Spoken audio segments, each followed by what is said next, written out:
Will come to order. The chairman recognizes himself for 5 minutes for an opening statement. Good morning and welcome to today's hearing to discuss legislative solutions to protect children online. Our children are facing an online epidemic. This issue is personal. We have parents on both sides of the aisle, and we all have constituents who have been affected. They're why we are here today. We're examining almost 20 bills today, which together form a comprehensive strategy to protect kids online. Our approach is straightforward: protect kids, empower parents, and future-proof our legislation as new risks and technologies emerge. These bills are not standalone solutions. They complement and reinforce one another to create the safest possible environment for our children. There is no one-size-fits-all bill to protect kids online, and our plan reflects that. Parents must be empowered to safeguard their children online. Just as a parent can observe their children's activities and social behaviors at home and at school functions, so should they be able to check on their kids' activities online. Our bills ensure parents have the tools and resources to keep their children safe in the modern world. A child's life in the 21st century is much more complex than generations past, and parents need the tools to adapt. Our bills are mindful of the Constitution's protections for free speech. We've seen it in the states. Laws with good intentions have been struck down for violating the First Amendment. We are learning from those experiences because a law that gets struck down in court does not protect a child. And the status quo is unacceptable as far as I'm concerned. All our bills employ this strategy, including the Kids Online Safety Act, or KOSA, that I'm proud to lead. KOSA sets a national standard to protect kids across America. It mandates default safeguards and easy-to-use parental controls to empower families. It blocks children from being exposed to or targeted with ads for illegal or inappropriate content like drugs and alcohol. It takes on addictive design features that keep kids hooked and harm their mental health. And most importantly, it holds big tech accountable with mandatory audits and strong enforcement by the FTC and state attorneys general. I made precise changes to ensure KOSA is durable. Don't mistake durability for weakness, folks. This bill has teeth. By focusing on design features rather than protecting speech, we will ensure it can withstand legal challenge while delivering real protections for kids online, and then kids and their families. I'm proud of the members of this subcommittee for working on legislation to address a myriad of harms and challenges. This issue is personal to every one of us up here. It shows in the number of bills before us today. I know this is a shared bipartisan goal. My office is open. Call me or find me on the floor. I think you'll know that I'm willing to listen. Let's find a way to work together, and this is not a partisan issue, folks. Let's find a way to work together and save America's kids from the threats they are facing online. That's the bottom line. I yield back the balance of my time. The chairman recognizes the ranking member, Ms. Schakowsky, for her 5 minutes for an opening statement. You're recognized. Thank you, Mr. Chairman. There is not a single thing that we deal with that, in my view, is most important to take care of our kids.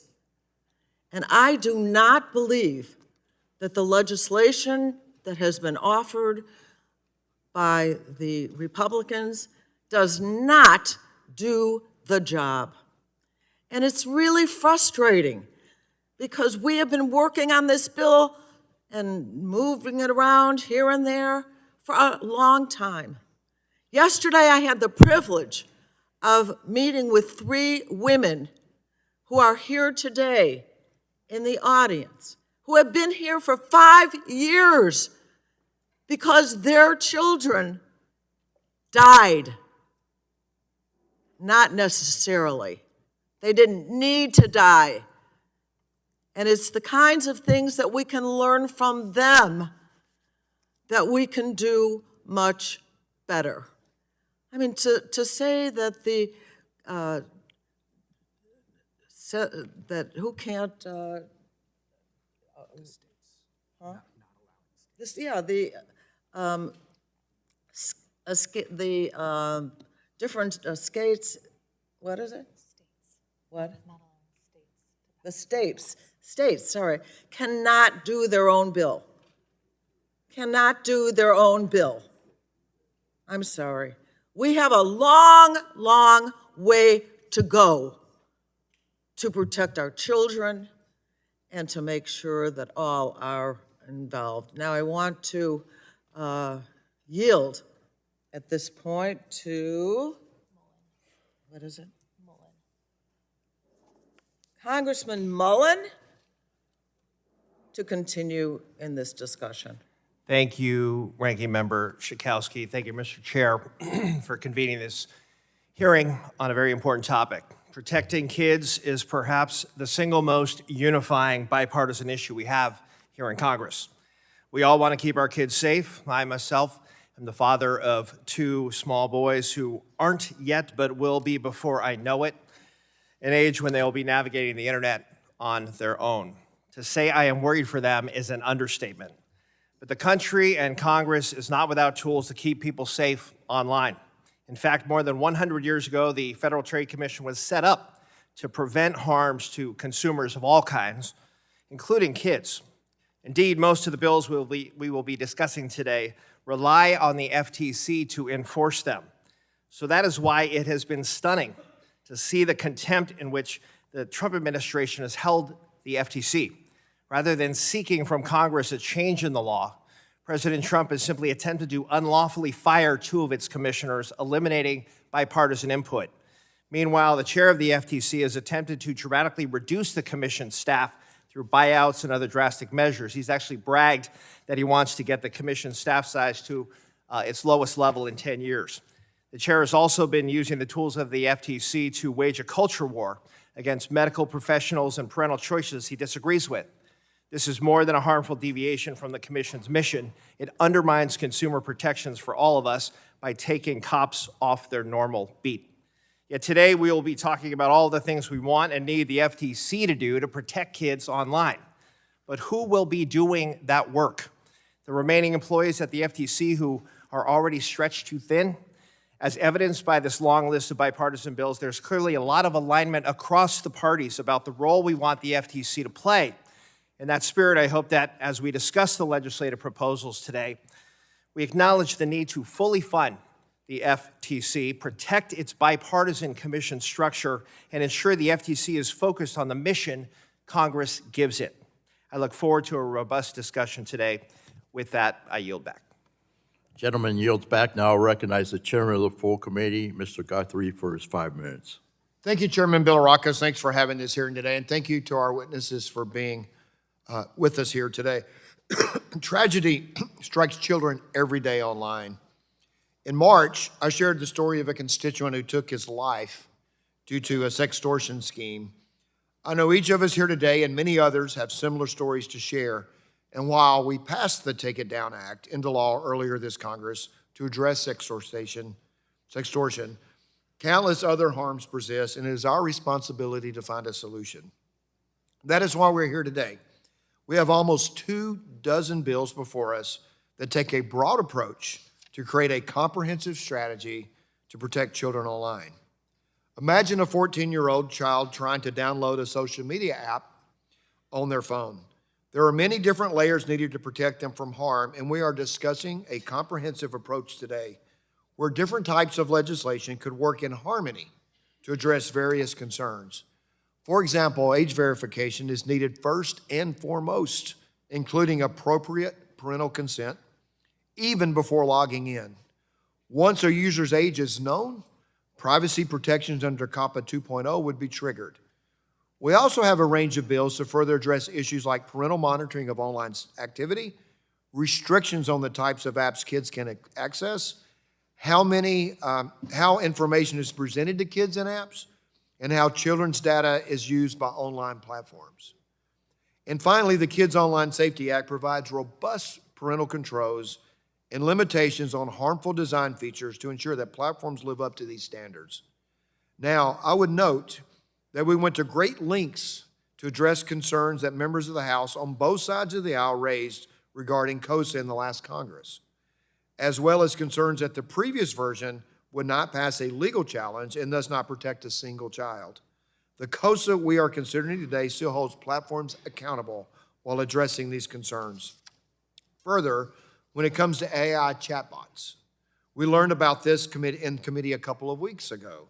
The SafeBots Act and AWARE Act will ensure users are appropriately informed and they're using AI and that there are educational resources for kids, parents, and educators on the safe use of AI chatbots. These exemplify our strategy that Chairman Bilirakis has highlighted. The online world is large and complex, and there is no silver bullet solution to protect kids.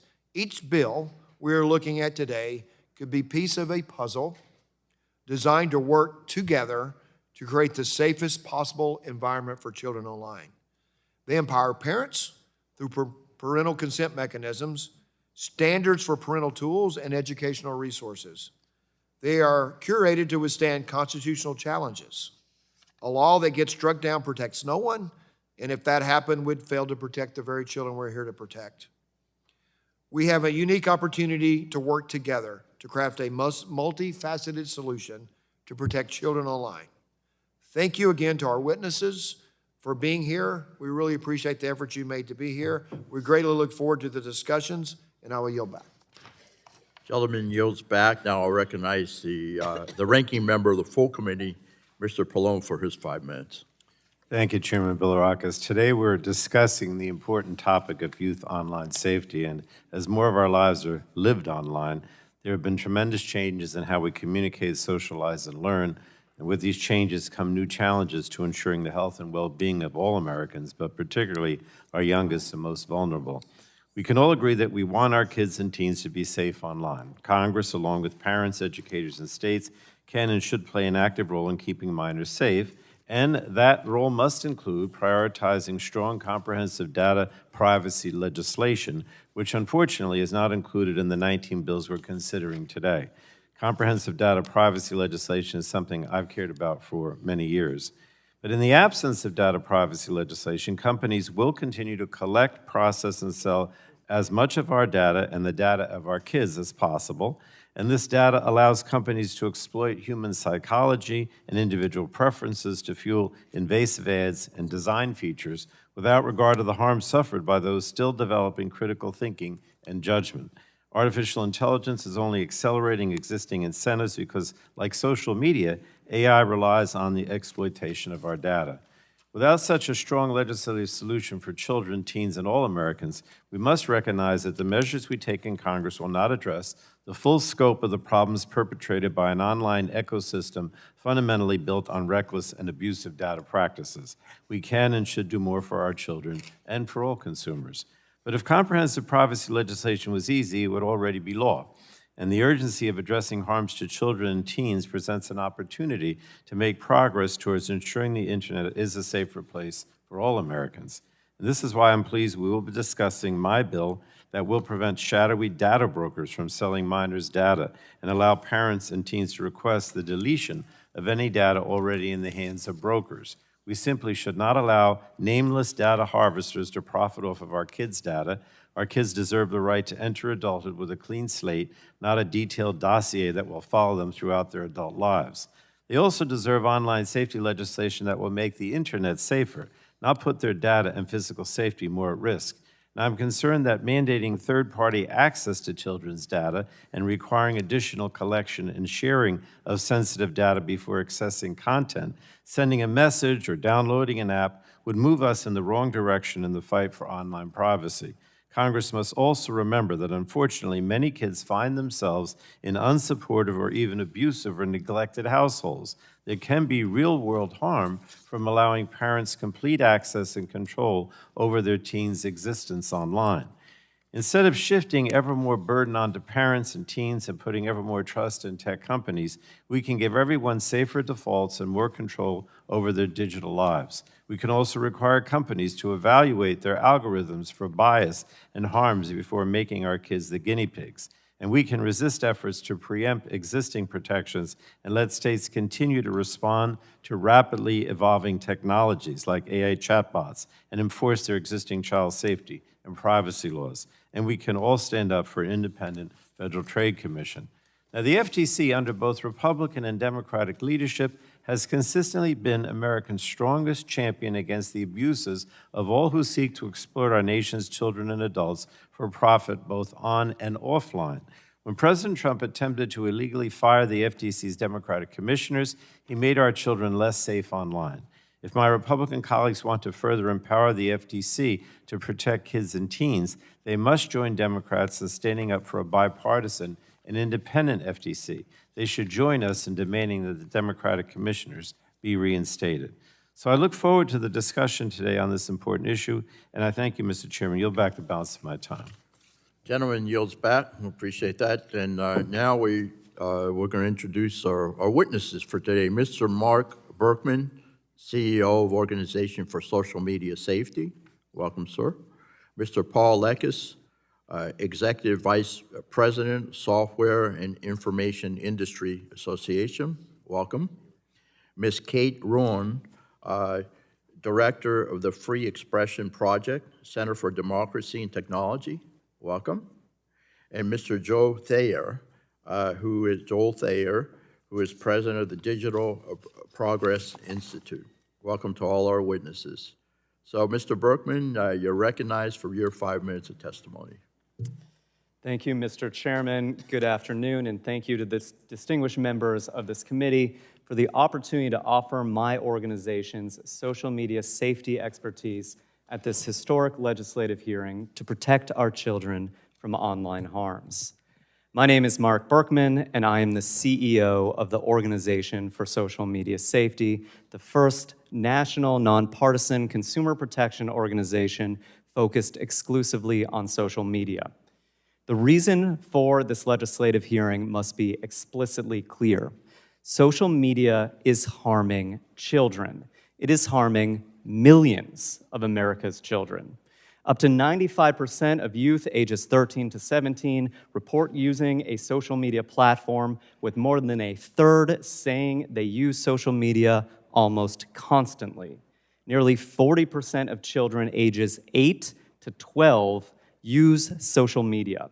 In our own study with UCLA School of Education, including over 16,000 teens, we have found that 50% self-report using social media for more than 5 hours daily. The evidence based on credible research and testimony in this very chamber shows severe, pervasive harms related to adolescent social media use. Cyberbullying, harassment, predation, human trafficking, drug trafficking, violence, fraud, sextortion, suicide, depression, cognitive impairment, eating disorders, and more. Social media-related harm is far-reaching, impacting homes in every congressional district, families of every demographic. But to understand the true toll, we need look no further than the many parents here with us today who have tragically lost a child to a social media-related threat. Sitting behind me is Rose Braunstein. Her son, Nate Braunstein, forever 15, died by suicide after suffering severe cyberbullying over social media. And Samuel Chapman, his son, Sammy Chapman, forever 16, died after ingesting fentanyl-poisoned drugs that he easily acquired from a drug dealer operating on social media. Rose and Sam and the many other angel parents who traveled from across the country to be here today have collectively spent years fiercely and bravely advocating for urgently needed legislative reform in the hope that Congress acts to ensure that other families do not have to suffer such tragedies. We owe them a debt of gratitude. The record on the extent and severity of the social media-related harm impacting our children is clear, yet the social media industry continues to fail to protect our children. Thank you to the brave work of whistleblowers and attorneys general across the country. We know that the industry has an entrenched, durable conflict of interest when it comes to safety. Even in the face of mounting child fatalities, social media executives have prioritized growing the number of child users and engagement on their platforms over our children's safety, making a federal legislative response absolutely essential and critically urgent. The social media industry has been too slow, their solutions too ineffective, their apathy sadly too apparent. And so we are grateful that the committee today recognizes that a broad approach with multiple tactics are needed. Resources for education, accountability, and rules for platforms, research, privacy reforms, and critically safety technology. I would like to highlight Sammy's Law. One of the most effective ways for parents to protect children is by using third-party safety software, which can provide alerts to parents when dangerous content is shared through children's social media accounts, enabling life-saving interventions at critical moments. For example, if a child is suffering severe cyberbullying via social media, then a parent who has received an alert through third-party safety software can immediately provide critical support. We know that this intervention is highly effective. Over the last several years, safety software companies have provided alerts to parents that have protected millions of children, saving numerous lives. Sammy's Law will finally provide families with this option on all major social media platforms, while also substantially increasing data security and child privacy over the status quo. We urge this committee to pass this bipartisan, common sense legislation that will save lives. American families have sat for years living in quiet despair, watching social media steal from their children's potential and well-being. We are hopeful that this year, this committee can join together and deliver the solutions families so desperately need. Thank you, and I look forward to your questions. Thank you so very much. Now I recognize Mr. Lekas for his 5 minutes. You're recognized, sir. Chairman Bilirakis, Ranking Member Schakowsky, and members of the subcommittee, thank you for the opportunity to appear before you today. My name is Paul Lekas, and I serve as Executive Vice President for the Software and Information Industry Association. SIIA represents nearly 400 organizations at the forefront of innovation, from startups to global leaders in AI, cloud computing, education, technology, and more. Our mission is to support policies that foster a healthy information ecosystem. That cannot occur without responsible data use. We share the subcommittee's goal, making the internet a safer place for all. We appreciate that the subcommittee has taken a fresh look at how to achieve this. We are here to urge passage of bipartisan legislation that protects online youth privacy and safety. It's exactly for this reason that we work closely with industry and policymakers to develop our child and teen privacy and safety principles in 2024. Many of the themes and the principles are reflected in provisions of the bills under consideration today. I'd like to highlight a few of these. First is data minimization. Companies must be required to minimize the collection of personal data from youth and restrict how that data is used. This is widely recognized as a best practice by privacy experts and is even more important in the youth context. Second, we believe companies should not advertise to youth based on their online behavior, nor should they create profiles of youth for targeted advertising. Contextual advertising should remain permitted to ensure that youth receive age-appropriate content. Third is empowerment and transparency. Legislation should incentivize companies to provide easy-to-use tools that allow families control over their settings and data. Transparency is key to building trust and helping families make informed decisions. Finally, we need national consistency. The internet is not partitioned by state lines. The current patchwork of state regulations creates confusion for both platforms and consumers. A federal law must be strong and preemptive to ensure all American children have the same high level of protection. As Congress considers new legislation, a threshold is to strike the right balance between the Constitution's protection of free expression and the governmental interest in youth safety. Thus far, many online safety laws have failed to strike that balance. Several states have proposed inherently content-based regulations, requiring platforms to judge speech as harmful or detrimental. These regulations trigger strict scrutiny, and courts have historically struck them down for being overbroad and infringing on the free expression of adults and minors, including content reflective of their own religious or political speech. Recent case law provides a roadmap. The Supreme Court in 2025 confirmed that age verification is constitutional when targeting sites with unprotected, sexually explicit material. On the other hand, the Ninth Circuit in 2024 warned that broadly requiring platforms to assess the risk of harm can transform a design regulation into an unconstitutional content regulation. Legislating in this area is possible but requires precision. There is much that is permissible: securing data, restricting certain features, leveraging non-technical tools like digital literacy.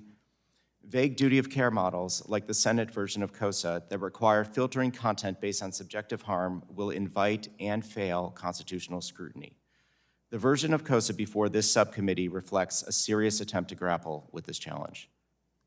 In addition to creating new tools, we support modernizing older ones, like COPPA. We support codifying recent FTC regulations and, crucially, strengthening the privacy protections at the intersection of COPPA and FERPA. We must ensure that when schools contract with vendors, student data is used solely for educational purposes, and we are not overburdening our families. We also urge Congress to avoid unintended consequences in two important but very different areas. The first is age assurance. Mandating age verification requires collecting sensitive data, often government IDs, from all users, not just kids. We should instead incentivize age estimation and parental controls, which protect youth without creating high-value data repositories for cyber criminals. We must also recognize that everyone in the ecosystem has a role to play. The second involves the collection and use of third-party data. Many institutions rely on data about minors for essential services like extending auto insurance to teen drivers, helping youth to develop credit history, protecting minors from identity theft, college scholarships, financial aid, countering human trafficking, the list goes on. We should prevent actors from misusing youth data without disrupting vital, societally necessary practices. Online safety and privacy for children and teens requires a holistic approach. There is no silver bullet. There is room for legislation, and we're pleased the subcommittee is considering an array of bills to identify the right mix. I welcome your questions and look forward to continuing to work with you to advance legislation to keep youth safe while preserving the internet as a resource for learning and connection. Thank you. Thank you, Mr. Lekas. Now I'll recognize Ms. Ruane for your 5 minutes. You're recognized. Thank you so much. Thank you, Chair Bilirakis, Ranking Member Schakowsky, Chair Guthrie, and Ranking Member Pallone for the opportunity to testify today. I am Kate Ruane, Director of the Free Expression Project at the Center for Democracy and Technology. Children will use online services for their entire lives. The subcommittee is right to focus on their future. I'd like to raise 5 points essential to protecting children online. First, Congress should address root causes of online harms, including privacy. Comprehensive consumer data privacy legislation is the best way to protect everyone online. Currently, many online services business models are based on advertising sales powered by platforms' collection, use, and sale of personal information. This is harmful because it is privacy invasive, increasing the risks of data breaches. It is also deficient because it ignores better signals of what users value about online services by conflating engagement with user preference. Congress could realign this business model to benefit everyone through comprehensive privacy legislation. Enhancing children's privacy protections is also a laudable goal. Measures like COPPA 2.0 and Don't Sell Kids Data Act, crafted properly, would address some of the root causes of harm to kids online. But the bills under consideration today put the FTC in charge of enforcement. At the same time, the current administration is undermining its independence and ability to enforce the law fairly. As the committee considers how to protect kids, it must also ensure that the FTC executes its policies to protect all children and support the rule of law. Second, protecting children includes protecting their right to express themselves online. Minors use social media for everything, including to access news, communicate with family and friends, do their schoolwork, and create art. Children have First Amendment rights, and as Justice Scalia wrote, only in relatively narrow and well-defined circumstances may the government bar public dissemination of protected materials to them. We are encouraged that today's Kids Online Safety Act narrows the overly broad duty of care in an attempt to grapple with the tension between ensuring safety and protecting free expression. This is a difficult balance to strike, but it's preferable to flatly banning minors from accessing critical speech services like social media. We hope to work with the committee as the bill moves forward. Third, age assurance creates significant privacy risks that should be mitigated in legislation. Age verification and assurance raise significant concerns for all users' rights. To name just two, age assurance techniques mean either more collection or more processing of sensitive data, leading to increased risks of data breaches, which could include people's IDs or biometric information. Age assurance also chills online engagement with sensitive topics that people want to keep private. These concerns are not theoretical. Researchers at Georgia Tech have a forthcoming study demonstrating that the privacy and security concerns related to the use of age assurance techniques are playing out in real time, with increased risks for end users. If Congress nevertheless feels obligated to impose age assurance requirements, it should mitigate the risks by requiring the highest levels of privacy guardrails, including data minimization, deletion, reliance on high-quality data, transparency, and accountability. Fourth, creating good policy requires taking into account the perspectives of minors and their caregivers. CDT has conducted research asking a sample of teens and their parents about features of current child safety proposals. To give just two salient examples of their views, first, parents and teens expressed safety and privacy concerns with subjecting minors to age assurance methods, preferring parent-centered approaches that enable parents to declare their children's age. Second, we found that teens preferred algorithmic recommendations. Teens trust these feeds precisely because they feel that they are in control of that content. Knowing what parents and minors want and how they currently navigate their online lives will improve policymaking at both companies and in legislatures. Finally, Congress must not unduly restrict states' ability to act. Many of the bills at issue today would preempt state laws and regulations that simply relate to the provisions in the bills. We're concerned that the relates to standard will broadly preempt many existing state laws and emerging legislation that provide significant protections to children online, even if state law would provide better protections for kids. To make matters worse, public reporting indicates that Congress may be negotiating a deal to pair a kid safety package with the controversial provision preempting state laws on artificial intelligence.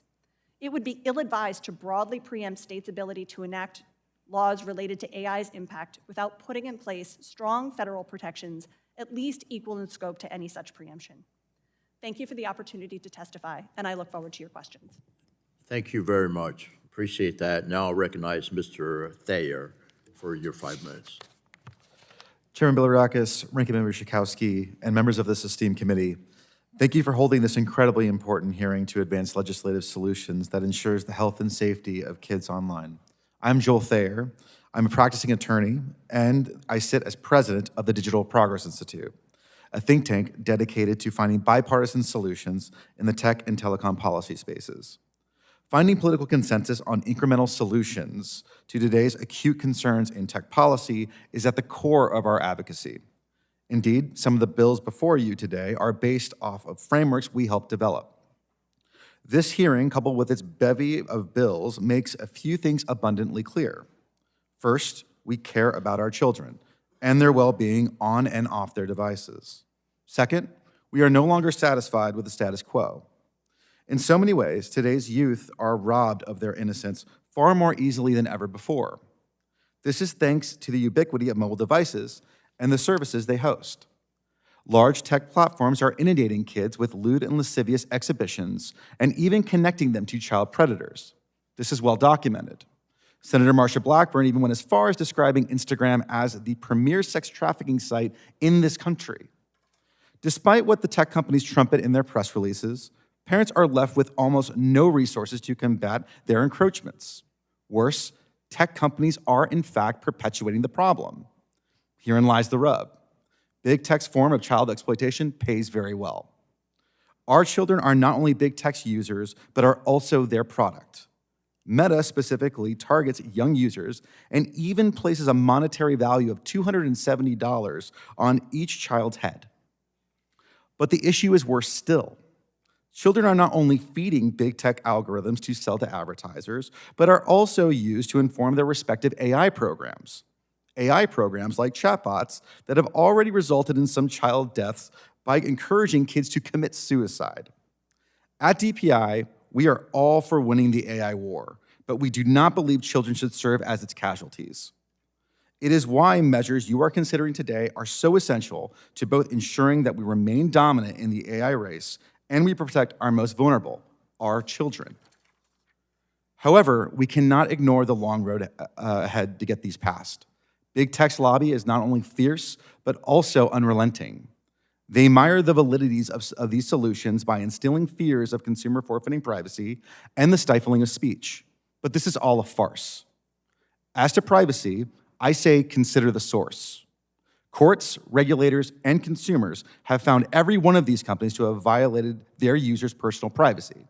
Take Apple, for instance, that proclaims your privacy is a fundamental human right. Discovery from a class action lawsuit, however, reveals that since October 2011, Apple had routinely recorded users' private conversations without their consent and disclosed those conversations to third parties such as advertisers. Some of these disclosures included private conversations with their doctors. So much for privacy being a human right. One of Google's privacy violations was so egregious that the Federal Trade Commission created a first-of-its-kind settlement requiring Google to implement a comprehensive privacy program that it unbelievably didn't already have. Social media companies do not fare much better. Again, an FTC report found that social media companies like Snap, Meta, and TikTok have all engaged in vast surveillance of users with lax privacy controls and inadequate safeguards for kids and teens. Point being, these companies are hardly an authority on proper privacy hygienics. As to free speech, I stand on the shoulders of Third Circuit Judge Paul Mady, who poignantly stated that big tech smuggles constitutional conceptions of a free trade in ideas into a digital cauldron of illicit loves that leap and boil with no oversight, no accountability, and no remedy. And it's true. Big tech has leveraged the admittedly messy First Amendment jurisprudence to turn our bulwark for free expression into a sword to cut down laws they frankly don't like. But here's the good news. The Supreme Court is creating a clearer pathway for these measures. To start, in TikTok v. Garland, the Supreme Court categorically rejected TikTok's argument that the mere regulation of an algorithm raises First Amendment scrutiny. Even better, the court clarified that a law regulating a tech platform doesn't invite First Amendment review if the law's primary justification is not content-based, even if its ancillary justifications are. In sum, the bills before us today, particularly the App Store Accountability Act, the Screen Act, and the Kids Online Safety Act, have taken these considerations into account and are poised to resolve many of the challenges parents are facing in today's digital age with respect to child safety. With that, I appreciate the committee's time for inviting me to testify, and I look forward to all of your questions and working with you further. Thank you so much. Now I'll begin the questioning and recognize myself for 5 minutes. Mr. Berkman, for too long, the narrative has been that online safety is solely a parent's responsibility. But as you know, 80% of parents say the harms now outweigh the benefits, and they feel completely outmatched by these highly complex platforms designed to keep their kids hooked. My bill, the Kids Online Safety Act, again, it's a discussion draft, fundamentally flips this dynamic. We require platforms to enable the strongest safeguards by default, rather than forcing parents to dig through multi-layered menus to find these critical tools. Can you explain why shifting the burden of safety from the parent to the platform can change the trajectory of this dire safety crisis? Thank you for the question, Chairman. And I think it's a very apt one. You are correct that parents across the country are frustrated, they are saddened, and they feel defeated. We work with hundreds of thousands of families, partnering with K through 12 schools teaching essential social media safety skills. And so we can hear from families on the ground nationwide. Children are using multiple platforms, many hours a day with many different features, and they are not set to be safe by design. And so we do believe that the provisions you've put forward in your legislation would materially move safety forward and ensure that parents are not battling for their children's safety alone. And I would note, Sammy's law as well would give parents one unified tool to help maximize safety. And so that is why we support that bill. Thank you very much. Mr. Thayer, in your testimony, you state that COSA, along with many of the other bills considered today, will resolve many of the challenges parents are facing in today's digital age with respect to child safety. COSA includes numerous other protections such as parental controls, default settings, policies to address design features, and mandatory audits. Can you explain on how COSA will empower parents to protect their kids online and will hold big tech accountable? Well, you took the word right out of my mouth. The key word there is accountability, and right now there is absolutely none. At this point, we have to rely basically on their musings via press releases and other terms of service that we hope they will adhere to. And we have actual data to support that. At this time, TikTok, Meta, and the like all have so-called parental protections, and they all have failed miserably. The problem is that there are frankly no laws that actually articulate what their goals are and what they are responsible for. Things like COSA, which I prefer over more general statutes, articulates clearly what these companies are responsible for doing and when they run afoul of those responsibilities and when we can enforce. At this point, they have no sort of Damocles over their head, and even if they did, we wouldn't be able to cut it down to get the results that we need to protect kids and protect parents. So COSA will go a long way in ensuring that the status quo is not going to be the status quo forever. Thank you very much. Mr. Lekas, in your testimony, you call for online tools that empower children, teens, and families. In your view, are COSA's requirements for platforms to implement new safeguards and parental controls workable? Thank you for that question. In our sense, and we're still reviewing this with our members, but the tools that would be required under COSA are definitely workable. There's a number of companies that have implemented some of these tools already, but we need them to be implemented across the board. We need to protect all children on all platforms. The other thing I would say about COSA is the requirements to establish procedures and processes and so forth seem really well designed to address the constitutional concerns that have come up with respect to earlier drafts of this legislation. Very good. Thank you very much. I yield back, and I'll recognize now the ranking member of the subcommittee, Ms. Schakowsky, for her 5 minutes of questioning.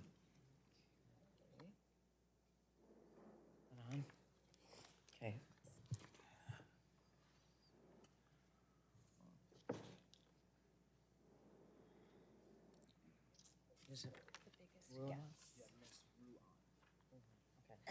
Ms. Ruane, I wanted to ask you, what is the biggest gap that you see right now, that if we were to begin right now to fix it, what do you think is the biggest gap that we are encountering? Thank you, Representative Schakowsky, for the question. I see a number of gaps that would be left by the legislation. Even with the 19 bills, I see a number of gaps that would be left. The biggest one that I see is the preemption standard that is within all of the bills that are currently before the committee. We are concerned that the relates to preemption standard will preempt state laws that specifically protect kids, and also state laws that have general protections that also apply to children. So state UDAP laws state tort laws, and also state comprehensive privacy laws that have specific protections for children, including enhanced protections for children's data as sensitive data. Texas, for example, protects all children's data as sensitive data at a higher standard than the current COPPA does. The current preemption standard under the bills that we're considering today would likely preempt that law as applied to kids. If we finish this process with the relates to standard in place, we will likely wind up with children having less protections at the state level than they do today, and we will have failed to do our jobs. So I think that's one of the biggest gaps that I see. I also see that there is not enough in any of the bills that require age verification. We do not see sufficient guardrails to protect and require privacy and security practices within the age assurance requirements, and to ensure that any age assurance techniques that are used are fairly and equitably accessible to everyone that has to go through the age assurance process.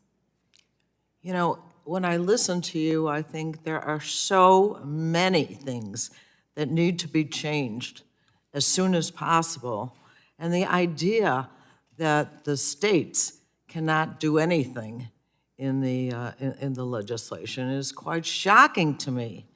And so I just really think that we have to go back to the drawing board and make sure that we know.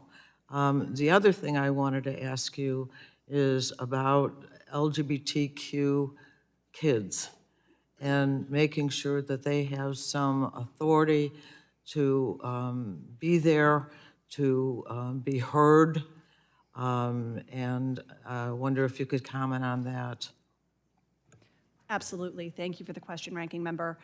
We are significantly concerned that any censorship incentives within some of the bills that are before us today and within the Senate's version of COSA could lead to the censorship of LGBTQ speech, access to that content by LGBTQ kids, and speech by LGBTQ kids, because oftentimes that speech can be miscategorized as sexual speech or as speech that falls into categories that platforms look to take down because they are concerned about enforcement and about harms to children related to accessing sexualized content.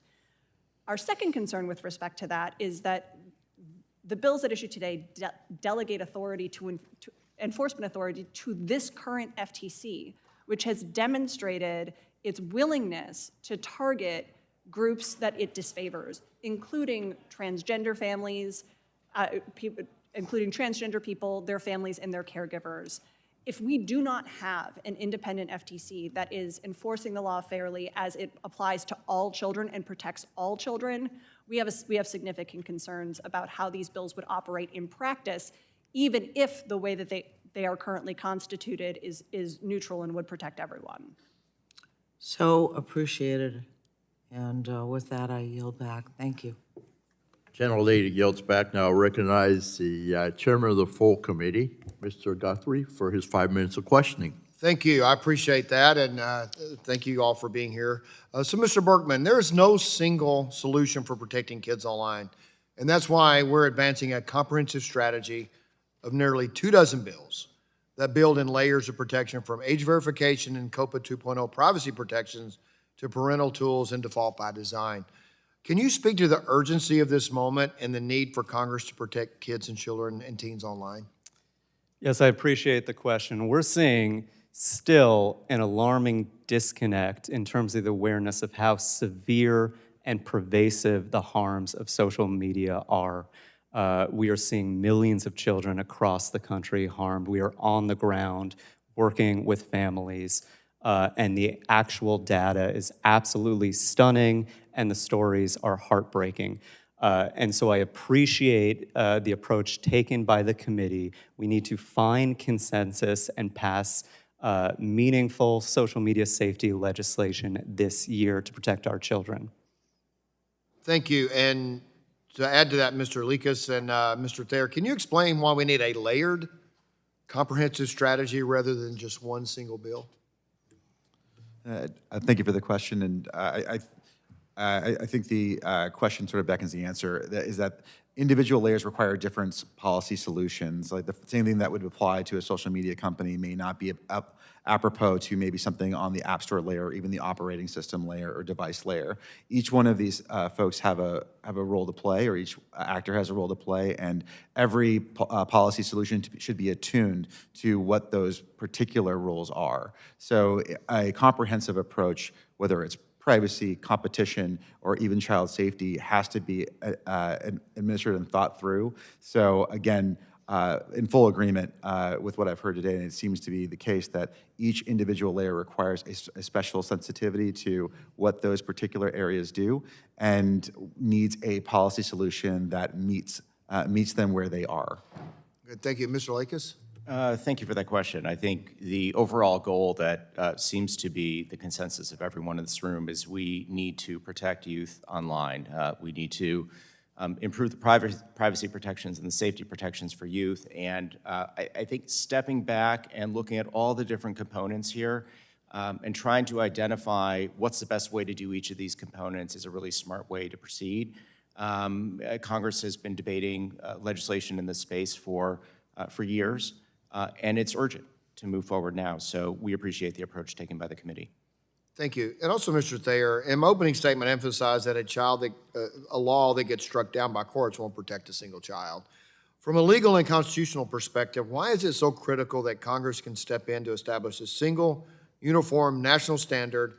And how does this package of bills learn from the defects of laws that have failed judicial review?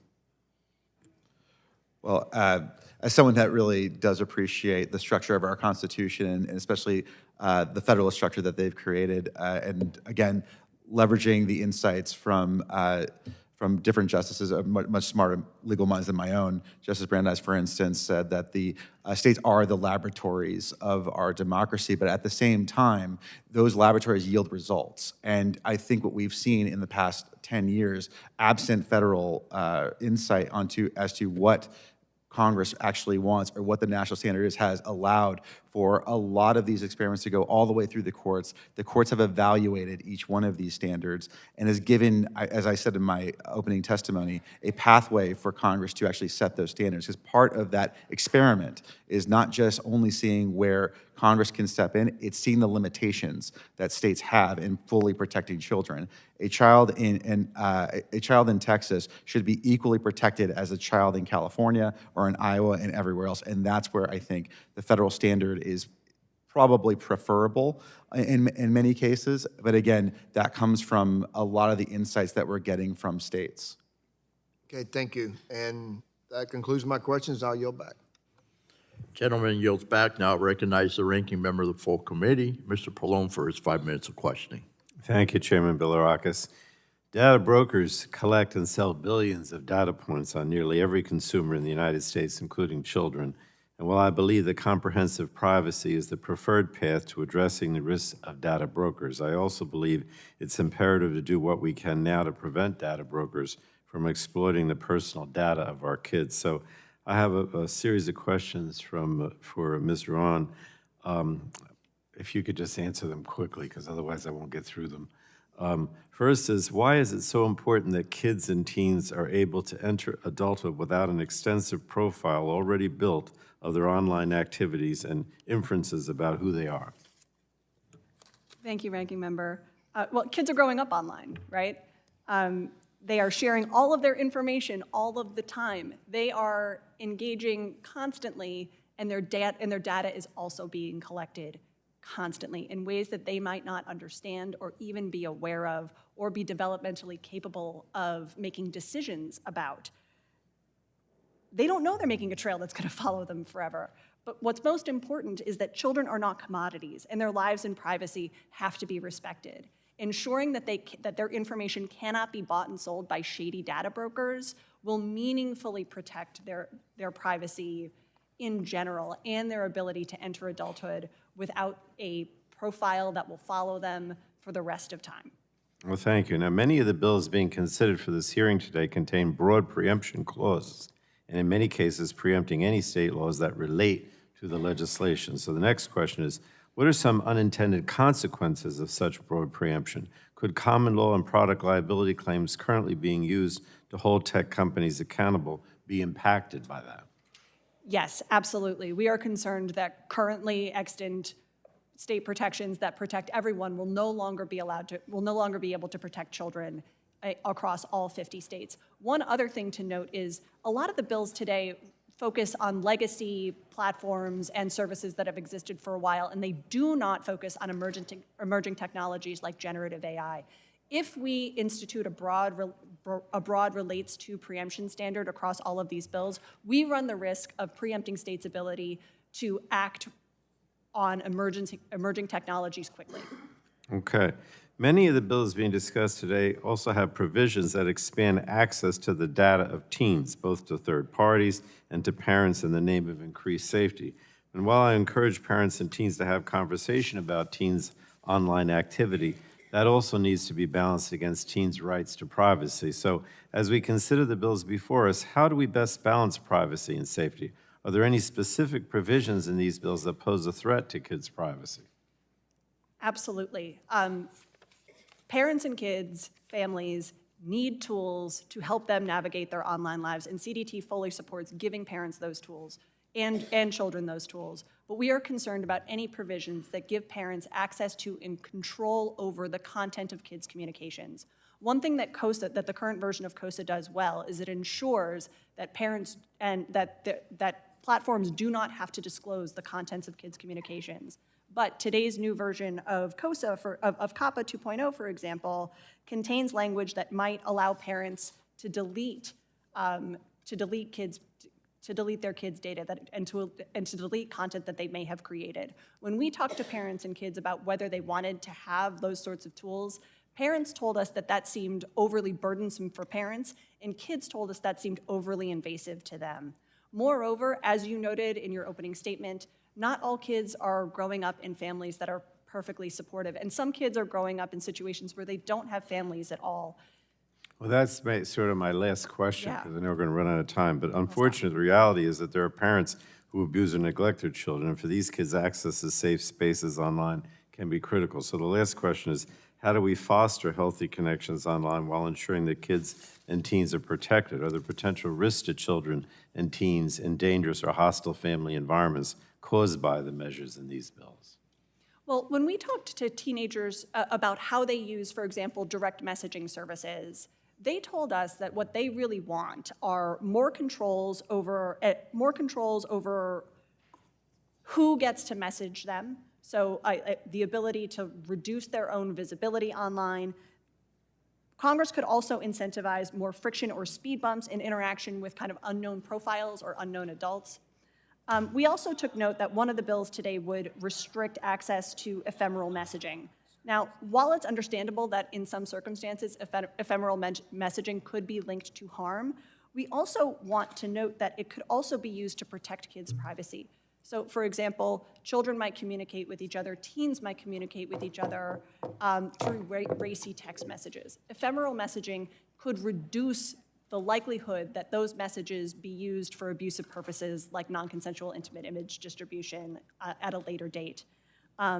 Ephemeral messages could also be helpful for children who have relationships with domestic violence victims or who are domestic violence victims themselves to ensure safety and to ensure their ability to communicate privately without risk to their physical harm, to their physical selves.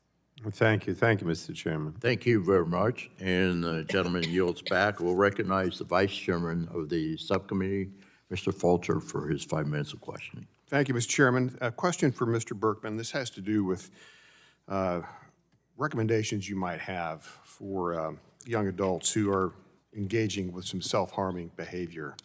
In your testimony, you cite some statistics having to do with self-harm, cyberbullying, with eating disorders, and that particular topic. And we've also learned that various court filings that social media companies have known about this. They know this is going on. Not long ago, we had some hearings with TikTok, and we learned that they had sent 13-year-olds even more content on self-harm and with eating disorders. And that came out also that Meta had pushed body image content when teens had expressed some dissatisfaction with their body. So these social media companies, they know about this. And I dealt with this in a previous life and as a state legislator with some mental health issues. And I just want to ask you, from your perspective, what recommendations or guidelines can you offer for this body here to address this growing problem? Thank you, Congressman, for the question, and I appreciate it. It is true and something we really need to recognize across this country, that these companies have a durable, inherent conflict of interest between our children's safety and their profits. And so for the last decade, we have seen child harmed after child harmed. And so one of the bills that we really support here is a bill called Sammy's Law, and that would give parents, families, access to what we call third-party safety software not connected to the social media platforms themselves, that can provide families with critical, life-saving alerts, like eating disorder related content involving suicidal ideation, so that families can provide life-saving support at the exact right critical moment, which right now they are not getting, and because of that, we are seeing fatalities.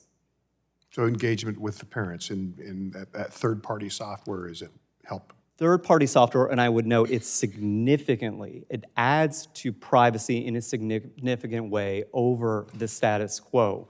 This is technology that we now have that can limit alerts to parents on a list of harms that every member of this body agrees on, and that children vitally need support to protect themselves from. Thank you for that. I'm going to come back to you here in just a second, but I want to get a question to Mr. Thayer here.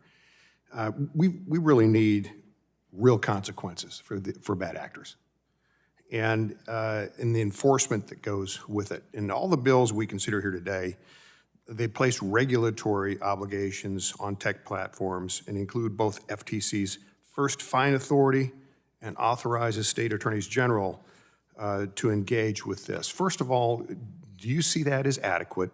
And can you discuss the benefits of these enforcement tools and how they will actually be used to hold some of these tech firms accountable? Yeah, our DPS position is that more cops at the beat, the better. State attorney generals have a very special role when it comes to consumer protection, as does the FTC.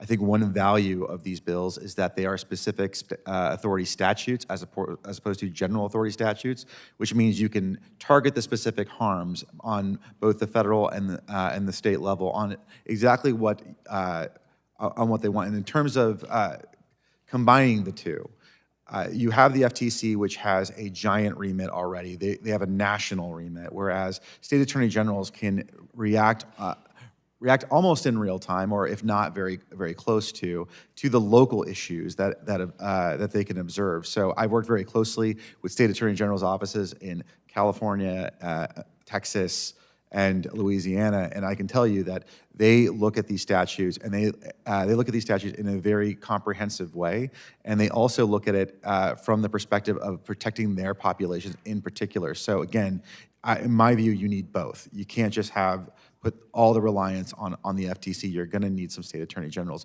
looking at this as well. Great, thank you. Mr. Berkman, I got 20 seconds left. Any input on that? Yeah, we agree. You need a robust enforcement regime. State attorneys general kind of added to that regime. We have leadership across the country from Mississippi, Illinois, Arkansas, and California, attorneys general prosecuting in an effective way violations of law by the social media industry that is impacting children. They are doing it collaboratively, which means pooled resources. That means effective enforcement. That means saved lives. Great, thank you, Mr. Berkman. And Mr. Chairman, I yield back. Gentleman yields back. Now recognize Ms. Castor from the great state of Florida. You're recognized for 5 minutes of questioning. Well, thank you, Mr. Chairman. Thank you for teeing up action on to address the privacy intrusion, surveillance, and targeting of kids online and the growing harms due to the malign design of online apps that lead to physical and mental harm to young people. I want to thank the witnesses, but the panel is missing a parent. There are many here today who could have testified. You're missing a young person. There are other young people here who could have testified. You're missing a psychologist or a pediatrician.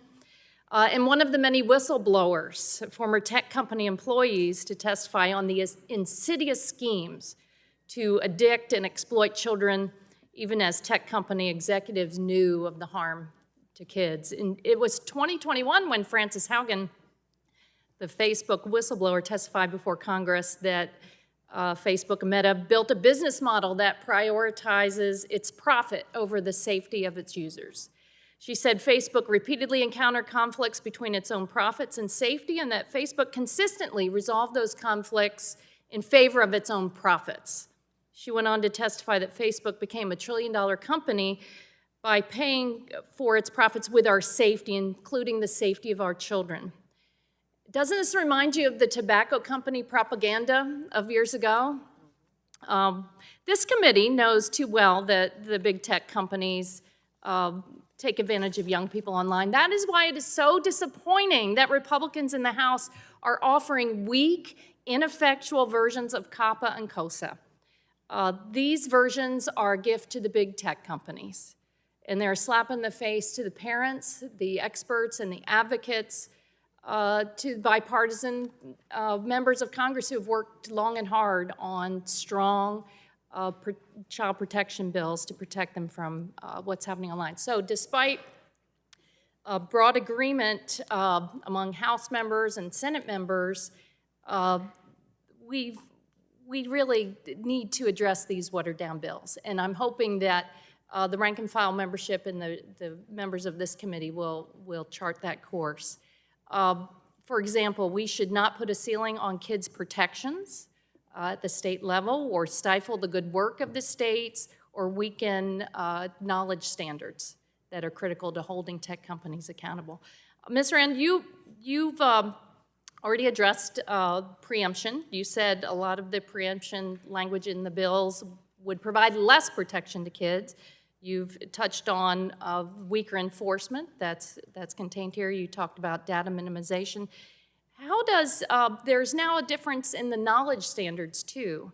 The Senate versions are kind of viewed as the strong bipartisan versions. How does the Senate knowledge standard further protect young people compared to what's in the House versions? Thank you, Representative Castor. Yes, there is a difference in the knowledge standard in the bills at issue today, particularly in COPPA 2.0. We see a tiered knowledge standard that preserves actual knowledge for the vast majority of actors, and that's basically preserving or maintaining the status quo. The Senate version of COPPA 2.0 has an updated knowledge standard which would apply to all actors. Honestly, this is a difficult balance to strike, but the hope is to land on a standard that does not permit a company to look the other way when they know there are kids on their service, while avoiding incentivizing broad age assurance across the entire internet. While we think there needs to be changes to House COPPA, we fully support enhancing protections for children's privacy, and we hope that we can all work together to update COPPA 2.0 in a way that would do so. Thank you for that. Do you want to say anything else about enforcement as well? You already talked a little bit about the FTC, but when we're talking about kids, isn't it appropriate to have a number of tools in the toolbox to make sure they're safe and tech is held accountable? Absolutely. It's not just appropriate, it is also how Congress has approached protecting children historically. Congress has generally not chosen to preempt states' ability to act, and has always ensured that there are more tools in the toolbox. It was good to hear, and it is good to see, that the FTC would have things like first fine authority, and that state attorneys general would have the ability to act. But we also need to see things like private rights of action as a force multiplier for families and kids to be able to enforce their rights under any statute that Congress passes. Thank you for that. I also want to make sure that I get into the record a number of provisions. Mr. Chairman, at the end of the hearing, we will have a number of documents to submit for the record, a lot of letters from groups, the Federal Trade Commission September 2024 report that I recommend to the committee, some of the whistleblower testimony from from the United States Senate that is very illuminating. Some of the other reports from various medical societies, I think all of this would really inform our decision-making as we move forward. Thank you. And I'll ask unanimous consent at the appropriate time. Absolutely. Okay. All right, and now we'll recognize Dr. Dunn. He's the Vice Chair of the full committee. We'll recognize you for 5 minutes, sir. for your Thank you very much, Mr. Chairman. I've been fortunate to wear a lot of hats in my life. I was a soldier, and I served my community as a surgeon for 35 years. But the title that keeps me up at night, that drives me, is Granddad. My sixth grandchild was born yesterday, as you know, Gus. And, fortunate, I made it look easy. But we're living through a crisis right now. We've handed our children devices that are more powerful than the most powerful computers that sent men to the moon, but we failed to install the digital equivalent of seat belts and smoke detectors on these things. As a doctor, when I see patient bleeding, I just apply a tourniquet. I don't call a committee meeting. Right now, our children are bleeding. Our children and our grandchildren are being targeted, groomed, and exploited on social media platforms that are intentionally designed to hide the evidence of their exploitation. That's why I introduced H.R. 6257, the Safe Messaging Act for Kids, or the called SMK Act of 2025.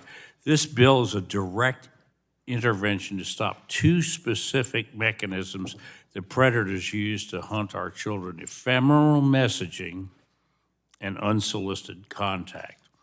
The problem is disappearing evidence.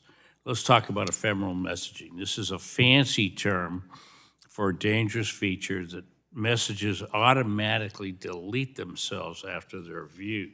Imagine if a drug dealer could sell fentanyl to a teenager in a school hallway, and then the moment the transaction is done, any security camera footage automatically erased itself. That's what's happening online. Predators love ephemeral messaging. It's their best friend. It destroys any evidence of grooming, cyberbullying, illicit transactions before the parent ever sees it and before law enforcement can build a case. My bill would put an end to this. Under Section 3 of the SMK Act, social media platforms would be strictly prohibited from offering ephemeral messaging to any user they know or willfully disregard is a minor under 17. If you're a tech company and you know your user is a 14-year-old child, you should not be handing them a tool to destroy evidence. It's that simple. The solution is, of course, parental authority. The second part of this bill is unsolicited contact. Right now in the digital world, strangers can walk up to our children and whisper in their ear. We would never allow that on a playground. Why do we allow it in direct messages? The SMK Act mandates parental direct messaging controls. We are putting parents back in the driver's seat. For children under 13, the bill requires that direct messaging features be disabled by default. A 10-year-old should not be fielding messages from strangers. If that feature is to be turned on, a parent must proactively give verifiable consent.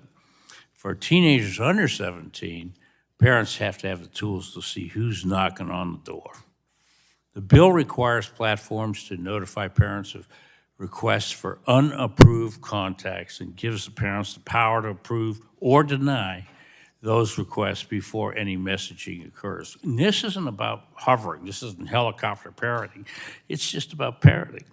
It's about giving moms and dads the dashboard they need to keep kids safe. Mr. Chairman, in medicine, you knew we take an oath, do no harm. For too long, we have allowed social media platforms to violate that oath. And they've built features that harm our children, drive engagement by our children. The Safe Messaging Act for Kids is a common sense treatment plan for this, and it preserves the evidence of crimes. It restores parental authority. It protects our kids. And I urge my colleagues to support this legislation. I will submit questions for the panel. I'm sorry I've used up my time, but I wanted to make a case for this. Thank you so much, Mr. Chair. Thank you. The gentleman from Florida, Mr. Soto, is recognized for 5 minutes. Thank you, Mr. Chairman. Today, we're here to empower parents to protect kids online. And Congress needs to do its job and make rules of the road. It's been 5 years since the Children's Online Safety Act has been filed, 5 years too long to address this critical issue. When we look at the internet and social media, we see education, entertainment, communication with friends, all great things for kids, but we also see a quagmire of issues that they could fall into, which is why we need guardrails to protect children's privacy, stop access to adult content, unbridled chatbots, even predators online. So today we have 19 bills, including our bipartisan Promoting a Safe Internet for Minors Act with Representative Laurel Lee, my fellow Floridian. H.R. 6289 directs the Federal Trade Commission to conduct nationwide education campaigns to promote safe internet use by minors, encouraging best practices for educators, parents, platforms, and minors, and sharing latest trends about negatively impacting minors online and making publicly available online safety education. The only issue is we have an FTC where President Trump fired both the Democrats, and now there are only 3 out of the full 5 strength that they need, and the courts have been taking their sweet time to address this issue. And so it's critical that we as a committee make sure we get the FTC up to strength and hold the president accountable for this unlawful action. We also need to limit kids' access to chatbots. We saw a tragic story from Central Florida of Sewell Setzer III's story, a 9th grader from Orlando Christian Prep. He died by suicide last year at age 14 after being prompted by a chatbot that he was listening to. Sewell's mother, Megan Garcia, testified in the Senate Judiciary Committee in September of this year. In her testimony, she described how Sewell was manipulated by the chatbot and sent sexually explicit material. She has filed a wrongful death lawsuit. This is why bills like the Safe Bots Act that we see, which would develop AI policies to prevent harm, AI disclosure prohibiting them from posing as licensed professionals, and then enforcement's key, the FTC, which we need to fully restore to its full strength, and state attorneys general. And then back in Florida, we see new laws that restrict use under 14 years of age, parental consent 14 and 15 years of age, and it was just recently upheld on appeal. And lastly, we're working with local sheriffs like the Osceola County Sheriff's Office to get them millions in funding to protect kids online with the Internet Crimes Against Children Task Force, absolutely critical for our local kids. Ms. Ruane, we saw President Trump illegally fire 2 of the Democratic members of the FTC. Even with all these bills that we have filed, even if they pass, how does the decimation of the FTC affect enforcement of laws meant to protect kids online? Thank you, Representative Soto. So the FTC has historically had, as an independent agency, has historically had a reputation of protecting consumers regardless of the party in office.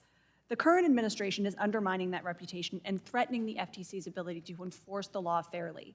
I say this in my testimony, but I'll say it here again. Laws are only as good as their enforcement mechanisms. They are only as good and fair as their enforcers. Laws without good enforcement are, at best, just words on the page, but at worst, they are weapons to be used by the powerful against the powerless. And the worry with the FTC becoming a politicized institution is that rather than enforcing the laws to protect everyone and uphold the rule of law, it will instead become a partisan tool that could be used and weaponized against those that the administration, whoever occupies the office, dislikes, or on the other hand, favors. If, for example, the president has a particular relationship with a particular company or a particular CEO. We are concerned that the politicization of an FTC could lead to favorable treatment and lack of enforcement of laws against those companies, and on the other side, targeting or retribution against those who would Ms. disagree. Ruane. Mr. Thayer, we talked a little bit about bots being out of control. What rules of the road do we need to help make sure we protect our kids? Well, thank you, Congressman. And look, we're going to need a lot. The rate at which this adoption is happening is unlike anything that we've ever seen, even with respect to social media, and particularly when it comes to kids. Kids are now using chatbots for everything under the sun, whether it's... Mr. Thayer, time's expired. If you could wrap really quick, please. Sure. But in general, solutions that you guys have proposed today can go a long way. Also, what Senator Hawley has introduced is another interesting avenue, along with Senator Blumenthal. So I look forward to working with you in your office on this. Thank you for that. Time's expired. The chair recognizes the gentlelady from Florida. Ms. Kamek, please. Well, thank you, Mr. Chairman. Thank you to our witnesses and for everyone in the audience here today.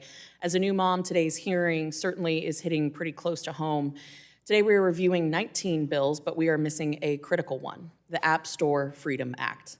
This bill would empower parents and consumers, foster innovation, and most importantly, protect kids online and their data. This bill has broad bipartisan support on this committee and is a critical step in keeping kids safe online. I want folks to imagine for a moment what it would look like if parents were allowed to build an online marketplace, an app marketplace, where they could vet the apps and knew for sure that their kids were safe. Today, that is not possible, and only our bill, the App Store Freedom Act, can do that. I would also like to point out for the record that last year alone, in 2024, the Apple App Store facilitated nearly $406 billion in sales. So taking that into consideration, the 30% tax, no matter how you slice it, that Apple requires of these apps and their subscriptions, is a multi-billion-dollar industry. So it would stand to reason that Apple has a couple billion reasons why they don't want to protect kids online, and they don't want parents creating their own marketplace. So I'm going to jump to our questions panel. We're going to go rapid fire to start. In 2024, in my home state of Florida, 13 and 14-year-old boys were using Notify apps to take pictures of their 12-year-old classmates and digitally unclothe them. The perpetrators, because that's what they are, then shared those images with their classmates and others. Another investigation into Apple showed that it allowed a Notify app in its app store and then rated it. Apple rated that app as appropriate for 4-year-olds. 4-year-olds. So for the panel, rapid fire, we'll start with you, Mr. Berkman. Do you think that app stores should be allowed to have children accessing Notify apps, yes or no? No. Mr. Lekas? No. No. Hell no. Excellent. I like this rapid fire. For the panel, yes or no? Today, Apple and Google profit by taking a 30% commission for sales of app subscriptions, apps that include the ability to notify underage classmates. Is that acceptable? Yes or no? No. I have no awareness of those facts. I can't speak to the question. Interesting. Yes or no? I'm not sure, but I think no, because... God, I would hope no. The Mr. Thayer? question is whether they should profit off of Notify Should they apps. profit? Should No. Apple and Google be profiting No, off no one of? should profit off of Notify apps. I appreciate the clarity in your answer. Thank you, Mr. Thayer. Again, hell no. No, I appreciate that. Now, I think we're all aware that there have been investigations into Notify apps being used by minors against fellow minors and also adults using these apps to notify minors. This has been covered extensively through the BBC, Fox News, CNN, CNBC, and others. So, Mr. Thayer, Apple and Google have said that they are keeping kids safe online. But based on that track record that is well documented, do you think that Apple and Google are doing everything that they should to keep kids safe in the App Store? Not even the bare minimum. Perfect. Now, as mentioned before, we have a bipartisan bill with many co-sponsors on this committee that would stop Apple and Google from maintaining their App Store monopoly, because that is in fact what they have. Often when we talk about monopolies, we focus on price gouging, but there are other good reasons why you would want to stop a monopoly from abusing their power, like speeding up innovation, improving quality, protecting kids, for example. So, Mr. Thayer, you recently signed a letter in support of our bill, the App Store Freedom Act. Thank you for that. It's not easy taking on the tech giants, is it? As someone who's taken them on in every state, no. You can just keep your microphone on, too. Okay. Now, could And you? I just point of clarification, I think we led that letter, so. Yes, you did. Thank you. Thank you for your leadership in that. Could you help the committee here understand how more competition keeps kids safe? Well, it's pretty intuitive. So, I mean, more competition means more tools. More tools means more access for parents to use. So, at the end of the day, competition is another area where we can actually increase parental controls and also make privacy actually a thing that you have to fight for in the market. Right now, as you note, there is no free market in the App Store market. There is no apps and there actually is no competition in the search market either. But I would like just to quote one thing from an antitrust case that involved Apple, the Supreme Court. Okay, go fast. This is Justice Kavanaugh. There is no intermediary in the distribution chain between Apple and the consumer, and they need to be held accountable. Mr. Thayer, appreciate that. And I just want to end on this. Do you think that any monopoly, particularly those like Apple and Google, are in the best position to protect kids and their data? Make that a yes or a no. Oh, Time's expired, yes, so yes. but without, well, we need legislation to make sure they actually do what they say they're going to do. But the answer is kind of A bit of the fox guarding the hen house? a little bit. Okay. More than a little bit. Thank you. Yeah. Time's expired. I appreciate that. Chair I yield. recognizes the gentlelady from Massachusetts, Ms. Trahan, for 5 minutes. Thank you, Mr. Chairman. Well, I don't think I need to belabor the points that my colleagues have correctly made about this hearing's policy and procedural failures. The flagship proposals for today's hearing, COSA and COPPA 2.0, have been gutted and co-opted by big tech. And in their process of backroom deal-making, committee leadership has shunned parents, advocates, and bipartisanship. I sincerely hope we can move past this to get meaningful, balanced kids' safety legislation across the finish line. And I'm here, as I always have been, to work with my colleagues on both sides of the aisle to achieve that. To that end, I do want to call attention to an area that is missing from this hearing's slate of kids' safety measures: App Store competition. App stores are the distributors of the software kids rely on to run their digital lives. Apple and Google control access to nearly all American smartphones, and federal courts have already found that they hold monopoly power over those markets. They wield that dominance to block third-party app stores while profiting from their own inadequate child safety practices.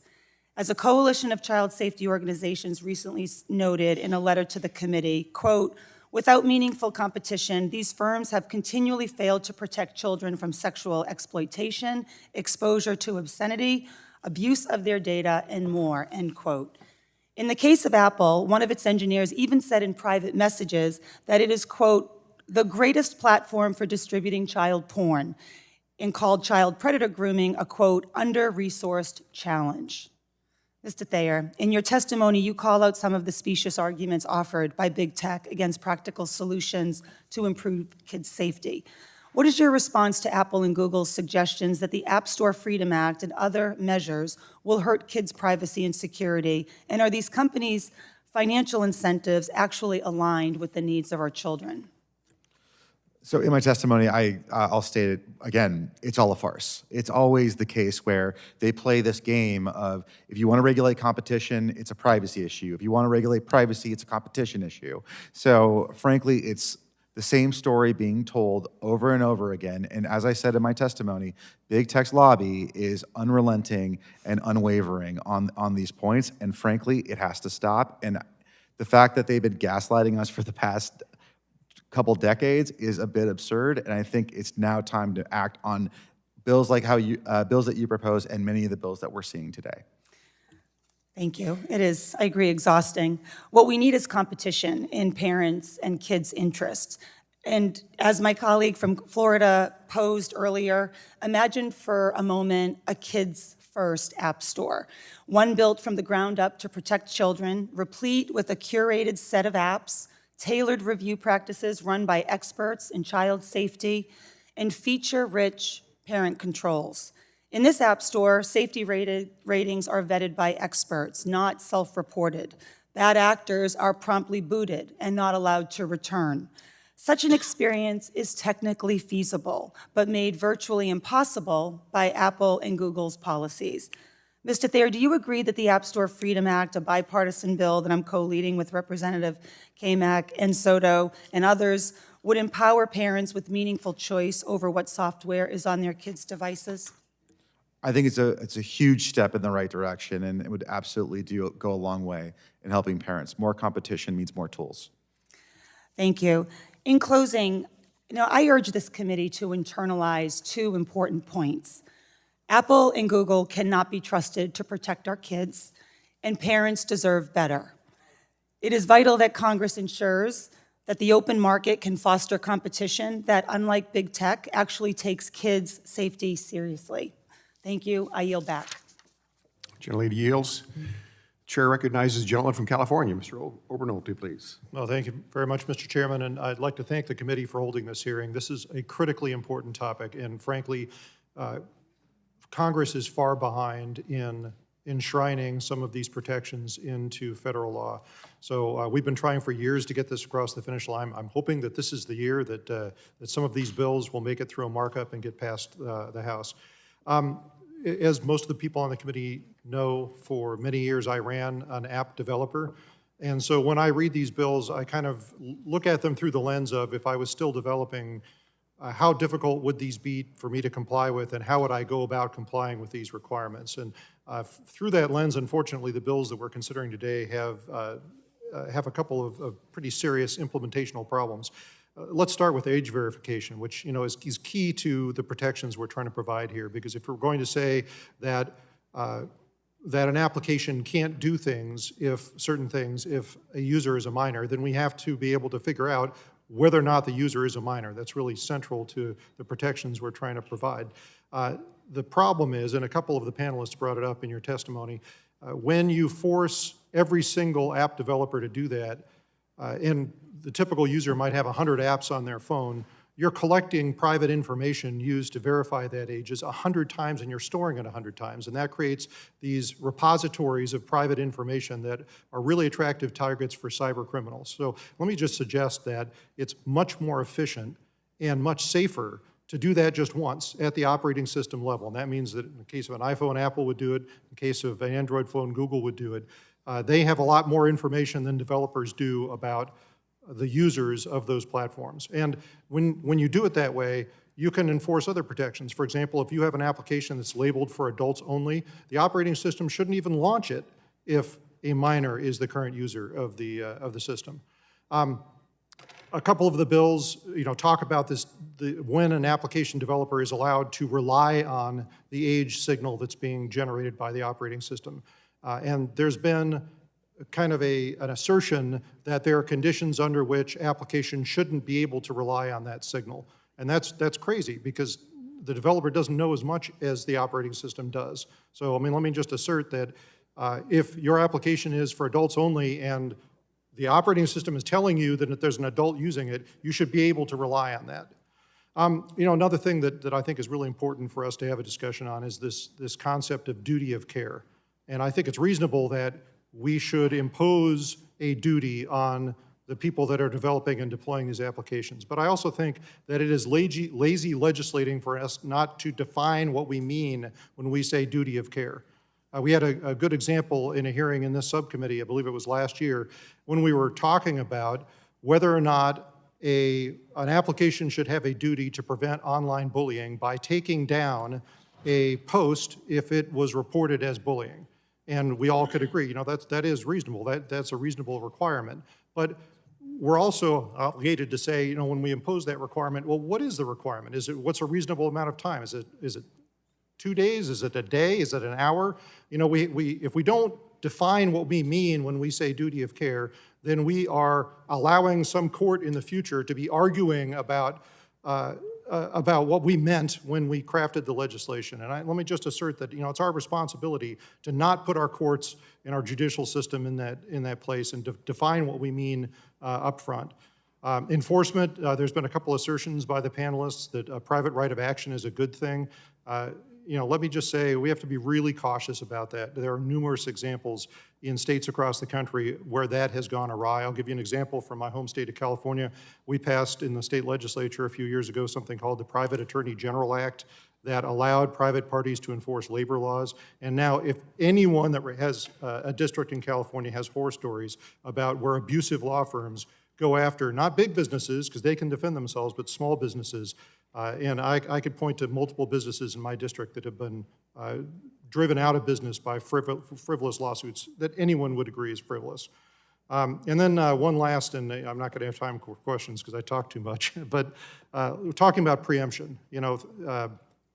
Here's the deal. Like, we are trying to craft a compromise between being permissive and being protective. I mean, if we wanted to completely protect our kids, we would say kids can't go online, right? But we don't want to do that. We want to strike a balance. Once we've struck a balance, why would we allow different states to enact different balances? That creates a barrier to entry that favors large businesses over small businesses. And just think about how difficult it is to comply with potentially 50 different state standards if you are two people in a garage somewhere trying to start a development company. So I'm really happy we're having this conversation, and I think it's critically important we get this balance right, we get something across the finish line this year. Appreciate the discretion, Mr. Chairman. I yield back. Okay, gentleman yields back. Now I'll recognize Mr. Mullen for his 5 minutes of questioning. Thank you, Mr. Chair. Turning to the Safe Bots Act, as with some of the other bills being discussed today, I'm concerned that this bill would require sensitive age verification data from users for it to be effective, data that, as pointed out by my colleagues, in recent times has not been collected or safely stored by companies. So, Ms. Ruane, in your testimony, you described the First Amendment and privacy concerns with the age verification tools. Can you briefly outline some of the tools or ways companies verify the ages of their users and some of the risks with those methods? Yes. Yes, absolutely. Thank you for the question. Yes, age assurance techniques create privacy and security risks, regardless of where they are deployed. And if we are going to require their usage, we need to require them under the safest, highest guardrails we can possibly implement, including ensuring data minimization, and deletion of that data. We also need to ensure that there is equitable access to services that impose age verification to access them, because some age verification techniques are disproportionately ineffective when applied to people who have differing gender identities and people with differing skin colors than white people, basically. So thank you for that. I believe the Safe Bots Act discusses important issues. AI chatbots should not impersonate licensed professionals, but I think this is true under all circumstances, not just for minors, especially given the difficulties around verifying the age of users. So turning to a separate issue, in your testimony, Ms. Ruane, you outlined this important role that states have historically played in protecting minors from harm. I believe this is an important point to acknowledge, particularly as lawmakers look to close gaps and loopholes that may have left some emerging technologies outside the reach of current law. So what are the risks of widespread preemption, displacing long-standing state-level protections, or preventing lawmakers at all levels of government from adapting current laws to novel circumstances of chatbots? Absolutely. Thank you for the question. Red states and blue states alike are currently examining the impacts of emerging technologies on children and, frankly, on everyone. We don't fully understand how these technologies work, how they gather data, how they use data, and the bills at issue today do not focus enough on chatbots to ensure that there will be comprehensive protections going forward. States are light years ahead of the federal government on that issue right now, and we need to preserve their ability to act, not just with respect to kids, but with respect to everyone. Thank you for that. So lastly, turning to COSA, there is certainly no question that we need to protect kids online, but we need to also balance concerns around young people's right to access legitimate information.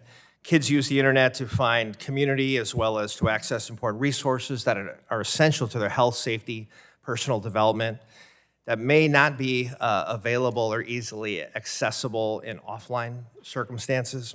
As we consider proposals like COSA, we need to ensure we're reducing real harms without creating new risks through unintended censorship or limiting access to critical resources. So again, Mr. Ruane, You noted in your testimony the current version of COSA moves in the right direction by strengthening protections for kids online while preserving access to information. Could you elaborate on that just a little bit? Why do you think this better ensures we maintain that balance and avoid unintended restrictions on the resources kids and teens are currently relying on? Absolutely, thank you. So in the Senate version of COSA, one of our concerns is that it gives too much authority to platforms and requires them essentially to guess what types of content will harm children. And the guessing process is going to be backed up by whatever the government in charge of it, in this case, the current FTC, will determine harms children. So for example, LGBTQ-related content or other controversial content like climate change-related content or content related to armed conflicts going on in the world could be censored under COSA if platforms guess that it will harm children. The House version of COSA narrows the duty of care, requiring platforms to essentially address what are already illegal categories of content, hopefully narrowing and limiting the amount of guessing they will have to do about what content to deliver to kids. And we think that that is moving in the right direction in terms of preserving all kids' ability to access information and speak online. Thank you for that. Yield back. Appreciate it. Gentleman yields back now. I recognize Mr. Brents for his 5 minutes of questioning. Thank you, Mr. Chair, and thank the panel for sharing with us today your thoughts on this most important issue. Back in Oregon, where I'm from, legislators have contacted me and asked what we're going to do in this space. Their primary concern is preemption. And so, Mr. Thayer, starting with you, one of the questions that's been asked is that several states, California, Utah, Arkansas, Texas, Florida, have passed or are implementing laws that require parental consent, default time limits, curfews, or age verification for minors. If this bill preempts those laws, but does not itself impose comparable restrictions, aren't you effectively asking Congress to shield business models from the very protection states have decided children need? So on the issue of preemption, obviously it's a sticky wicket and something that we have to take heavy thought, and I actually agree a lot with Ms. Ruane's, and I apologize if I'm mispronouncing your name, statements when it comes to the relates to standard. I like a more conflict type of preemption and be a little bit clearer about what it's conflicting out. And so at Digital Progress Institute, we're very interested in narrow preemptions. And so again, happy to work with your office, and I'm sure other folks as well would like to work with you as well to figure out exactly how to straddle that line. Mr. Berkman, your thoughts? On the App Store Accountability Act specifically? No, on the thought of if we act here, as we are going to, I hope, to protect children, and we include in that packet of legislation preemption of states getting involved, how do we explain to the states that we've gone to the very top level of protection when many would say, no, you haven't? In other words, how does this preemption piece fit? And how do we justify it here in Congress by saying to states like my Oregon, saying, hey, we have it right, and you guys can just watch? Yeah, so we make this analysis on a bill-by-bill basis, and our calculus is very clear. We're looking for a robust national framework that improves social media safety in the totality of the circumstances. And so we will move bill by bill in that analysis. Well, when I was thinking this through, and I haven't given it enough thought, I'll admit that right off, it seemed to me that it was a commerce issue, right? You got 51 different approaches, 50-50, depending upon who you count as states and who aren't. The question is, why would we say we in Congress want to take this upon ourselves when we're basically established a ceiling as opposed to a floor? That's how the question's been put to me back by my legislators. It really is. In our view, it's a bill-by-bill analysis. In some pieces of legislation, like Sammy's law, preemption is non-controversial, bipartisan, and makes a lot of sense. And so we're looking at the end of the day, where are we going to get the most protection for children, and what is the analysis per bill? So your thought would be, look at each bill, measure each bill, and go from there. And then somehow you can go back to the states and say, well, we may not have taken care of it here, but we have over there. That takes us nicely to the remarks made by my colleague, Mr. Obernolte, where he was talking about the difference between a general duty as opposed to specific things that you can't do. Share with me why one is better than the other. The broad general duty, undefined, although we hope we could, as opposed to calling out specific practices that are not allowed. In terms of a duty of care? Yeah, but tell me which one's better for the protection of the child. I mean, our focus today is on the legislation in front of us, and we're desperately trying to seek consensus on legislation that moves social media safety forward. And so right now, we're not looking at a broad level duty of care in the hearing today. Well, ignoring that attempt to not answer my question, which one do you think is better, or is it a combination of the two? Or because as a lawyer, I understand how great it is to have a specific, clear standard that you then have to prove, as opposed to a broad general thing that you're, shooting at as you're bringing witnesses in. Which one do you think is better? I mean, it's really hard to answer in the hypothetical. We support language, specific language that is going to give the most robust, workable protection for children. At the end of the day, we want language that can pass Congress. We want language that's going to stand, be implemented, and enforced. Thank you. Thank all of you for being here. Yield back. Gentleman yields back. Now I recognize my friend from the great state of Michigan, Ms. Dingell, for her 5 minutes of questioning. Thank you, Mr. Chairman, and for holding this important hearing, and to all the witnesses for testifying today. But I hope, Mr. Chairman, this is our last hearing and we move to action, because we need to be moving legislation. I want to remind us why we're here today.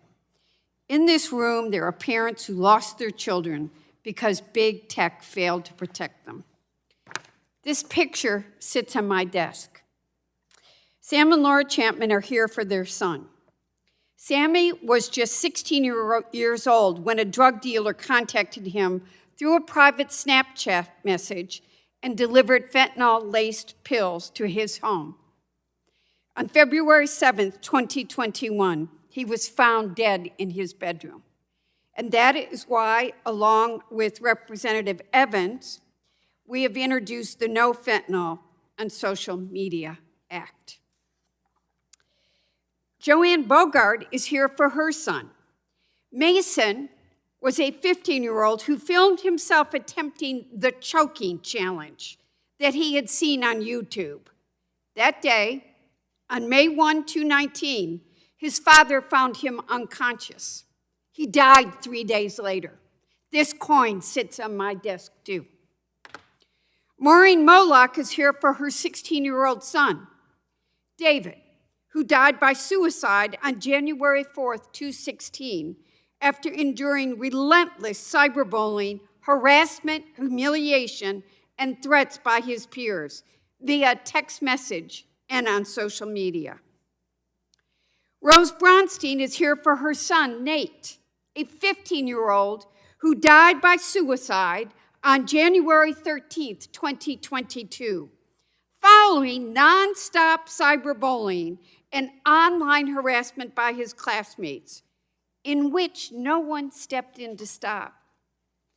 And Deb Schmill is here for her daughter, Becca, who was 18 when she bought what she thought was cocaine from a dealer she found on Facebook. It was laced with fentanyl, and it killed her on September 16th, 2020, the night before she was supposed to enter rehab. These families are here today because they're fighting for what's right, to hold big tech accountable and protect every child online. And I know there are other parents here.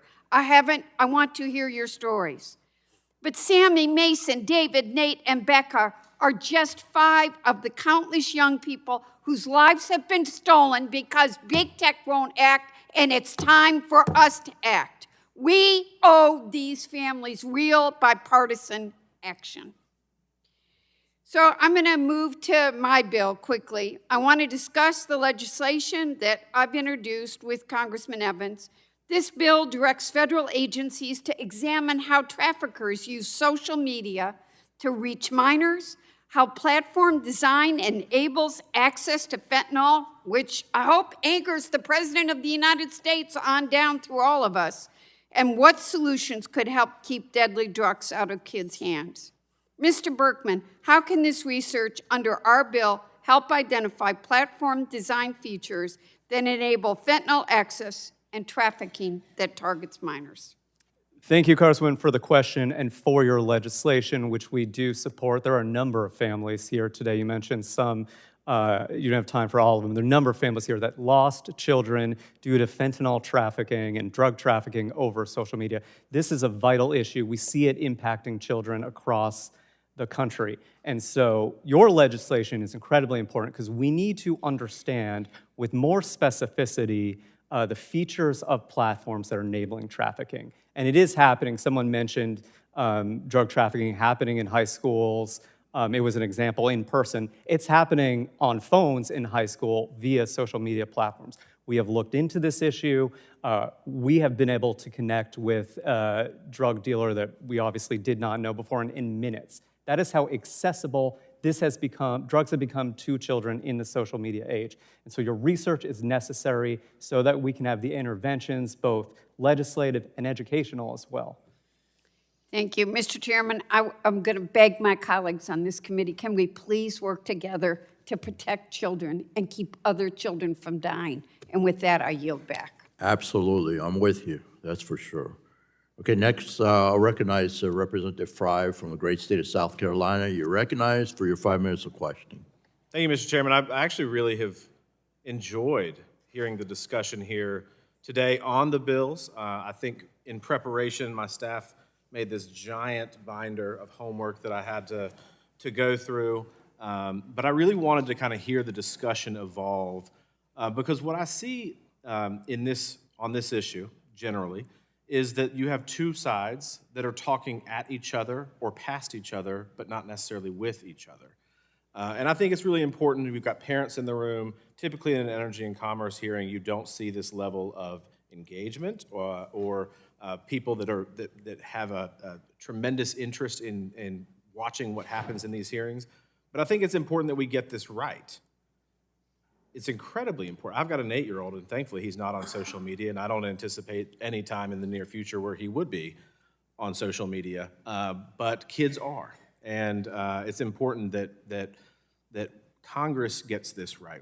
In the audience, we have Brandon Guffey from the state of South Carolina. He is a state legislator from the Rock Hill area, not my district.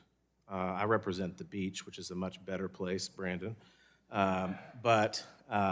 Brandon has made it his life's mission to go after sextortion. His son committed suicide as a result of a sextortion plot by a Nigerian man with 30 letters in his first name, I cannot pronounce it, messaging people on social media apps. And so the concern is absolutely there. As a parent myself, certainly he has done incredible work in the state of South Carolina, but beyond.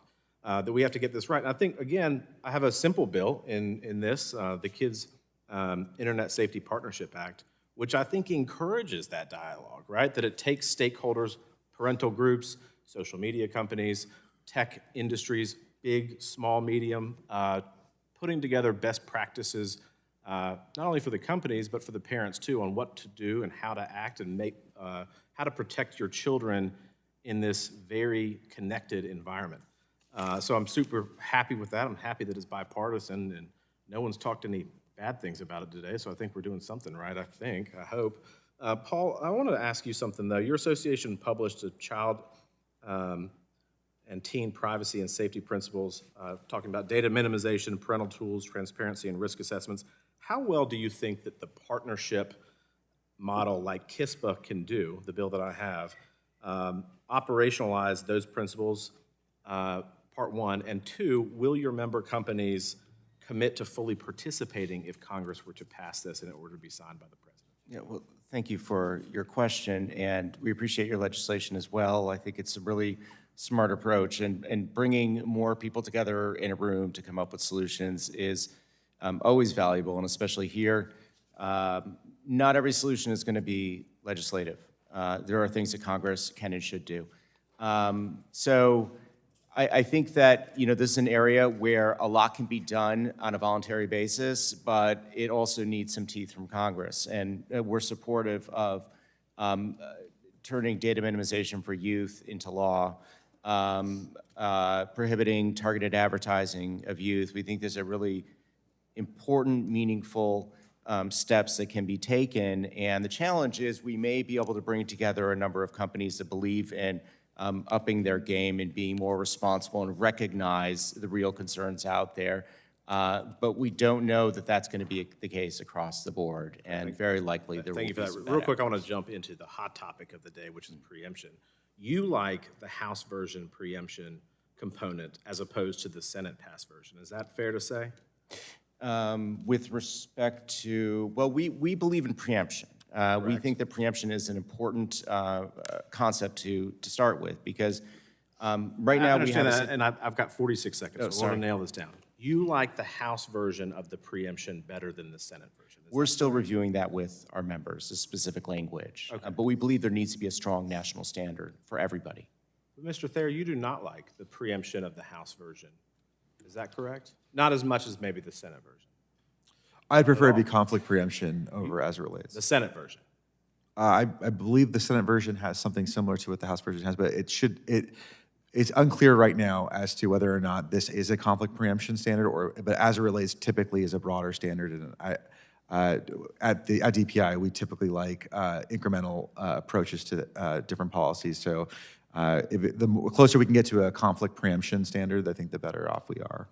Ma'am, and you like the conflict preemption standard over the broad preemption standard. Is that correct? Ma'am? Pardon me? Yes, we prefer conflict preemption to Well, relates and unfortunately, Chairman, I'm out of time, because I actually really wanted to dive into like a legal argument about, or legal discussion about this, to kind of figure out like where the components are that really drive the differences. And are there ways to rectify that, right? I mean, you hear the arguments on the other side on why maybe a broad sweeping preemption would be beneficial. But then there are compelling arguments too on the other side of allowing states the flexibility to do their thing too. So unfortunately, Chairman, I'm out of time, so I yield back, but I still want to have that discussion with y'all. Absolutely. All right, gentleman yields back. Now I'll recognize Representative Kelly for her 5 minutes of questioning. Thank you, Mr. Chair, and thank you to the witnesses. In Illinois and across the country, children and teens are becoming increasingly subject to the risk of AI chatbots, social media, and other online services. So without thorough, comprehensive privacy laws for all Americans, I worry we aren't meeting the moment to ensure the health and safety of our children, particularly concerning the mental health of children and teens. The bills we're discussing today present some opportunity for progress, but also give me some concerns. Ms. Ruane, rates of depression and suicidal ideation among teens are alarming. In Illinois, there's a law passed just this year to prohibit the use of AI for direct therapeutic purposes, such as generating treatment plans. Can you describe how overbroad federal preemption could overrule this and other important state laws? Absolutely. Thank you, Representative Kelly. Red and blue states alike are currently examining kids' interactions with chatbots and online services and emerging technologies. And they're working to design ways to address concerns related to kids' privacy and their use of these services, like Illinois' law. Preemption, relates to preemption in particular, would put an end to that necessary thought and design process that is currently happening at the state level. Ossifying incomplete federal standards and eliminating the possibility for states to step up and fill in gaps would be a mistake. Thank you. Children might feel inclined to disclose sensitive data about their emotions, issues at school, mental health struggles to an AI chatbot. Alternatively, they may look to these tools to receive guidance on addressing their struggles in lieu of a friend, family member, or trusted adult. We have seen this lead to devastating situations, as Adam Rain, who ended his life after seeking emotional support from ChatGPT. With that in mind, how can we prevent chatbots from attempting to diagnose, manage, or treat children? Absolutely. So we think that chatbots should not be allowed to present themselves as mental health professionals when they are not licensed to do so. Another aspect of this that's worth thinking about is like this is another good example of why broad preemption would be concerning in this circumstance. Chatbots, basically all generative AI services are data vacuums. They are collecting and compiling information from first parties, from third parties, from data brokers all over the internet, and they are still in need of more and ever more data to train their services. If we preempt states' ability to deal with that issue, along with the issue of the prompts that children are giving to services that are, as you noted, very private and related to extremely sensitive information, we will be failing children if we leave that gap in federal law and at the state level as well. Sure. You answered my other question, like how do we protect? But I did want to ask everyone really quick. This is a question that was posed to me that I'm just going to ask. Someone wanted to know, why don't we just codify massive statutory damages that make it so painful to be caught that then companies will pay attention? Do you think that would work? And just go down the line.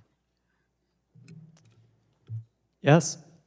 Oh, you do? Oh, that was short and sweet. I think there needs to be a showing of harm. A showing of actual harm, yes. We absolutely agree that damages need to be meaningful.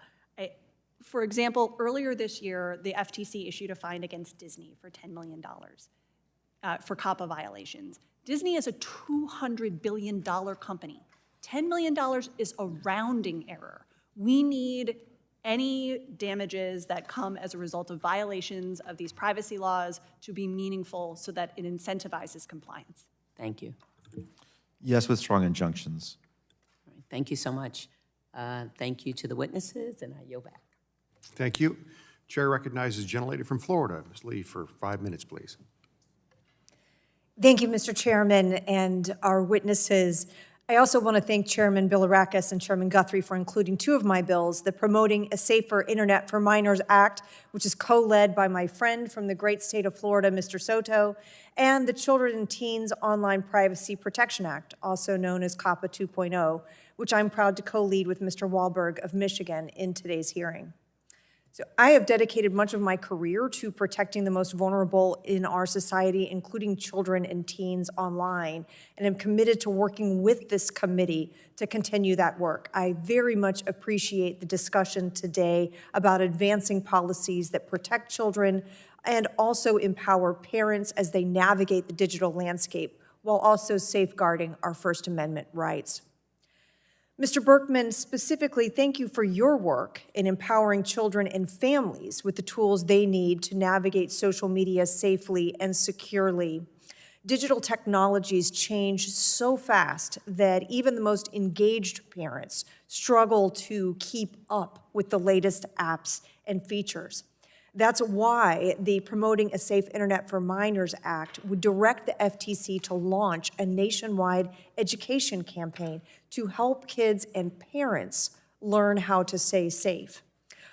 Would you share with us why a national education campaign, similar to what the federal government has done for seatbelts and cigarettes, is important, and what type of information or tools you believe would be the most important to include?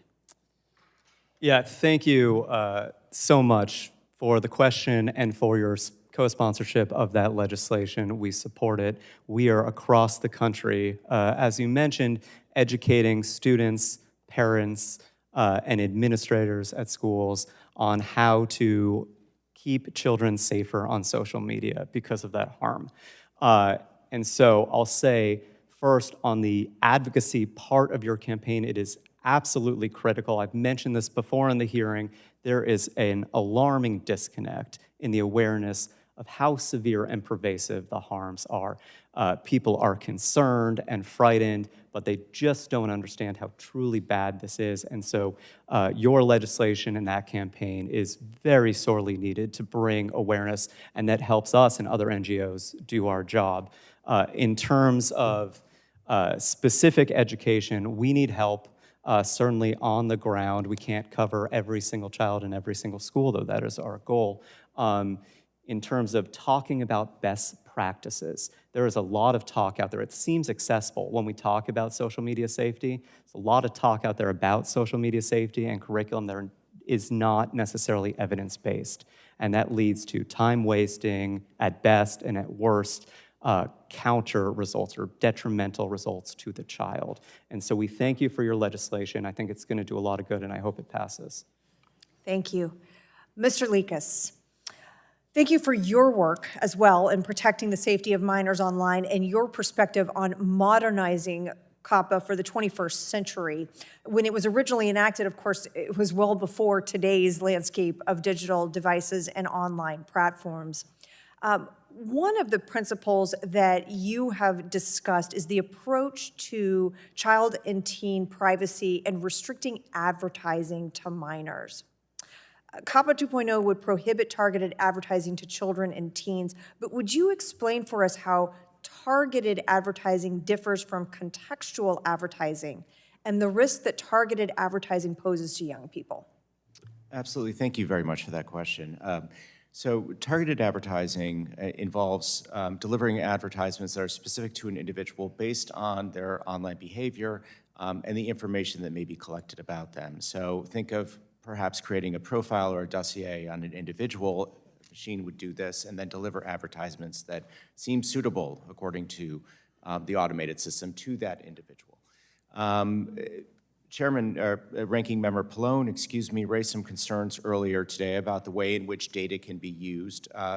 Minors' data can be used, and when they turn 18, there's this dossier on them, and that's what we're seeking to prevent. We think that contextual advertising, which is based on things like age-appropriate advertising, where your location is something that is appropriate because it doesn't require collecting individually specific information and creating a repository of very sensitive information.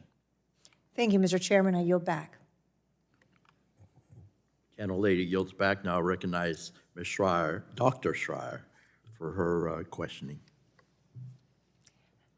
Thank you, Mr. Chairman. Thank you to all of our witnesses for this really important discussion today. I am very glad to see Sammy's Law included in this hearing.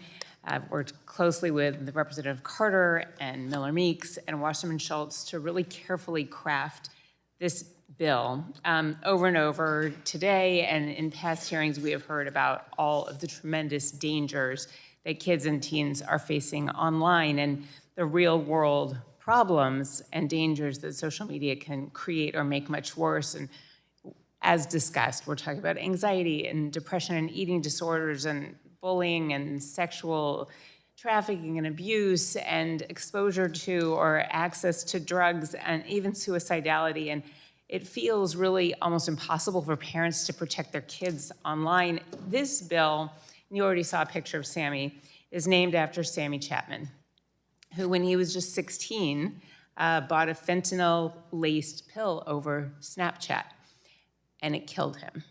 One pill. And Sammy's dad, Sam, is in the room today, and I just want to thank you, Sam, for your advocacy and for stepping up to protect other kids from that same fate. Sammy's Law is simple. It would just make sure that parents can monitor their teens on social media, and we worked so hard to find the right balance so parents are alerted by third-party watchdog apps, but kids' privacy is also protected. And so it's sort of, if certain topics rise up, then a parent gets a warning. But this only works if the social media companies will allow these watchdog apps to work with them. Mr. Berkman, thank you for being here today. I was wondering if you could just expand on why the existing settings and controls for minors on social media apps just aren't cutting it and why we need these watchdog apps. Yeah, first of all, thank you so much for your co-leadership of this legislation, especially given your background as a pediatrician. And I say that as a son of a pediatrician, so I have reverence for that experience. Sammy's Law is an essential part of this puzzle in terms of protecting children. First of all, it protects against almost the full spectrum of harms that are impacting children. You named a lot of them, not even all of them. There is a lot of them, to be clear. We have mentioned numerous times in this hearing that the social media platforms have an inherent conflict of interest between our children's safety and their profits. They move slowly. And a perfect example here is drug trafficking over social media. We started saying, this was not really a major harm when we started our work as the Organization for Social Media Safety. It really exploded on the scene around 2020, and we started seeing a lot of deceased children because of drugs that they purchased over social media. We saw safety software companies, which do exist today and are actively protecting children, immediately act to make sure that they were keeping up with the language used by dealers to communicate with children, the emojis, the acronyms. Meanwhile, it took these social media platforms years to even acknowledge the problem. And so that is point number one. Point number two, really quickly, I'll make really quickly, is this technology, sending parents alerts, maintaining a child's privacy as well, alerts just on the harm, is incredible technology. We are able to alert parents to imminent risk. The social media platforms cannot do that. Thank you. Thank you. I'm going to cut you off there.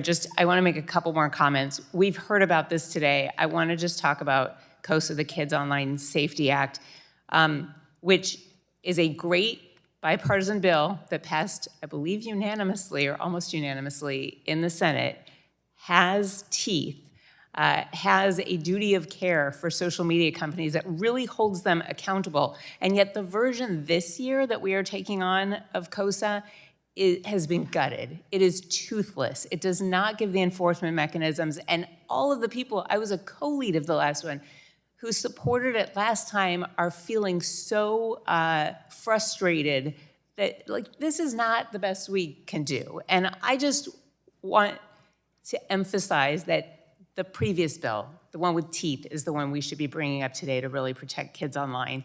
Similarly, there's a discussion today about getting kids under 16 off social media. I just want to say that there is a Kids Off Social Media Act, COSMA, that also has a bill, bipartisan, in the Senate with a path that could be signed by the president. And we need to be taking that bill up if we're serious about doing something soon to protect our kids. Thank you. Yield back. General Lee yields back. I'll recognize Representative Kane for his 5 minutes of questioning. Thank you, Mr. Chairman. And thank you to our distinguished witnesses for being here today. Protecting America's children is of the utmost importance. The internet and social media have brought many opportunities to the American people. However, they've also brought with them dangerous harms to American children. I look forward to hearing from our witnesses on how we can ensure that parents have the tools necessary to safely guide their children through their online activities. Mr. Berkman, video games are a part of daily activities for many families in New Jersey and across this nation. While many view these games as merely toys, the truth is that many video games have become fully functioning social networks. For years, the gaming industry has defaulted to open communication, letting anyone talk to anyone. That is why I introduced the Safer Gaming Act. My bill requires that for minors, the default setting must be the safest one, meaning voice and text chat with strangers is turned off until a parent turns it on. Can you discuss how minors are using social gaming platforms and the risks to minors using these platforms? Thank you very much for the question, Congressman. We believe that these types of gaming platforms that you call social gaming, they are social media. They are a space where children and adults can go on, meet other people on the platform, and exchange content in the gaming situation, context, video and text mainly. And so because of that, we see the same risks, essentially, that we see on other types of social media platforms. Severe cyberbullying, sextortion, sexual predation, abduction as well. So there's a full range of very serious risks here. So as a follow-up to that, we know that predators often use the shared interest of a video game to build trust with a child. The statistics show that about 2/3 of minors say that an online-only contact has asked them to move from a public chat into a private conversation on another platform.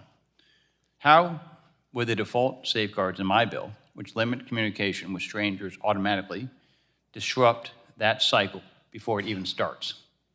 Well, the short answer is it is as effective as you can get with a legislative change to mitigate this threat. If we are removing the ability for adults to contact minors over gaming platforms, that is almost entirely effective in terms of mitigation. And let's be clear, when children go on these gaming sites, they are spending anywhere from 20 minutes to many hours a day over months with adults that they do not know in real life. That is a lot of time for adults with malintent to spend with a child and conduct that grooming process. We saw in April, I should note, a 10-year-old abducted after using the gaming platform Roblox. This is an active, serious threat. Thank you, Mr. Berkman. Mr. Thayer, the data is alarming. Nearly 70% of teens report they're playing online games with strangers at least weekly. And 3/4 of players have experienced harassment in these games. My bill takes an important step to address that. The Safer Gaming Act says if a user is under 18, they should not be participating in chats, particularly with adults, unless a parent explicitly allows for it. Mr. Thayer, what harms can arise when every teenager playing an online video game automatically has open communication line to a random adult stranger? Well, Congressman, the short answer is too much. And I think you've seen that even outside of your typical games that you see on Xbox or PlayStation, you see it on mobile apps. I mean, this has been a long-standing problem with mobile apps in particular. Pokemon Go, for instance, was a hot button game, and it actually indirectly, or actually directly, led kids into predators' hands because the whole point of the game was to go into public areas and go find Pokemon, which guess who picked up that kids like that and also tracked kids with, Pokemon. So again, this is a long-standing issue. It's been something that's been strategically, maybe even categorically ignored by the tech companies, and maybe it's time for a lot of congressional oversight and legal oversight. Thank our entire panel for being here today and for your insights. Are you back?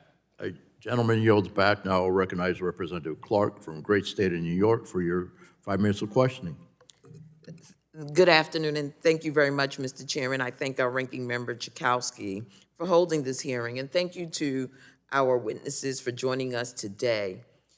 Earlier this year in March, the subcommittee held a hearing titled Examining Online Harms, with the expectation to discuss how Congress can help protect children from online harms. That hearing was derailed when in the days leading up, Donald Trump attempted to illegally fire the Democratic commissioners of the FTC, the very agency tasked with protecting kids and adults online.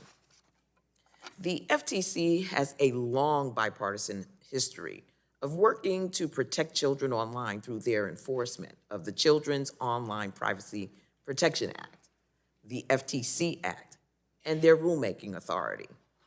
But since March, the FTC has been unable to do its job in good faith and maintain its historic role as a bipartisan, independent cop on the beat. As I said to this committee 9 months ago, I'm curious how Mr. Trump and my Republican colleagues think the firing of Democratic commissioners furthers the mission of the FTC to protect kids online and the public from deceptive or unfair business practices. If my Republican colleagues are serious about protecting kids from online harm, we should all be able to agree today that the Rebecca Slaughter should be reinstated to the FTC. But unfortunately, my colleagues on the other side of the aisle are not serious about this topic. And that's why they continue to entertain the idea of a moratorium on state AI laws, even after it was defeated 99-1 in the Senate. In 2025 alone, all 50 states introduced legislation on AI, while Republicans in Congress offered no federal alternative other than preemption. It is no mistake that the only Republican proposal frees AI and big tech companies from all oversight. Without a comprehensive federal standard, existing state laws are the only legislation keeping kids safe online right now. Without comprehensive federal online data privacy law, all of these attempts at protecting our children online will be in vain. Today's legislative package is missing the mark. This includes the state laws include state bills like the AI companion law in New York that clearly and regularly notify users that they are not interacting with a human and detect signs of self-harm and can direct users to crisis resources.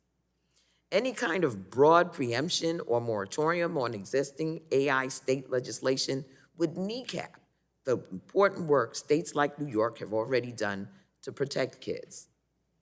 Instead of talking in circles and restating the obvious, today I encourage my colleagues to finally act. Demand the reinstatement of Commissioner Slaughter, demand the exclusion of an AI moratorium in must-pass legislation, demand that Donald Trump stop giving handouts to big tech, and let Congress do our job to protect kids and adults online with comprehensive legislation. As I look out at the many families representing their loved ones here today, I find today's hearing extremely vexing. My staff has noted that this committee has had at least 5 hearings on the threats to kids online over the past 5 years. This is ridiculous. It is time for us to act, colleagues. Every moment that we sit here restating the obvious, children and our families are at risk. With that, Mr. Chairman, I yield back. General Lady yields back. Now I'll recognize Ms. Houchin for her 5 minutes of questioning. Thank you, Mr. Chairman, and the ranking member for holding this hearing today and for the bipartisan work reflected in today's hearing. I thank the witnesses for being here and for offering your testimony. The importance of this work is impossible to overstate because behind every policy choice are families who are living with the consequences.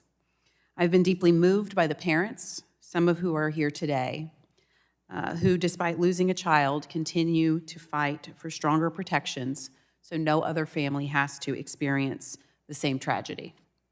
Their experience brings an urgency and a clarity for policymakers, and we owe it to them to turn that into meaningful change.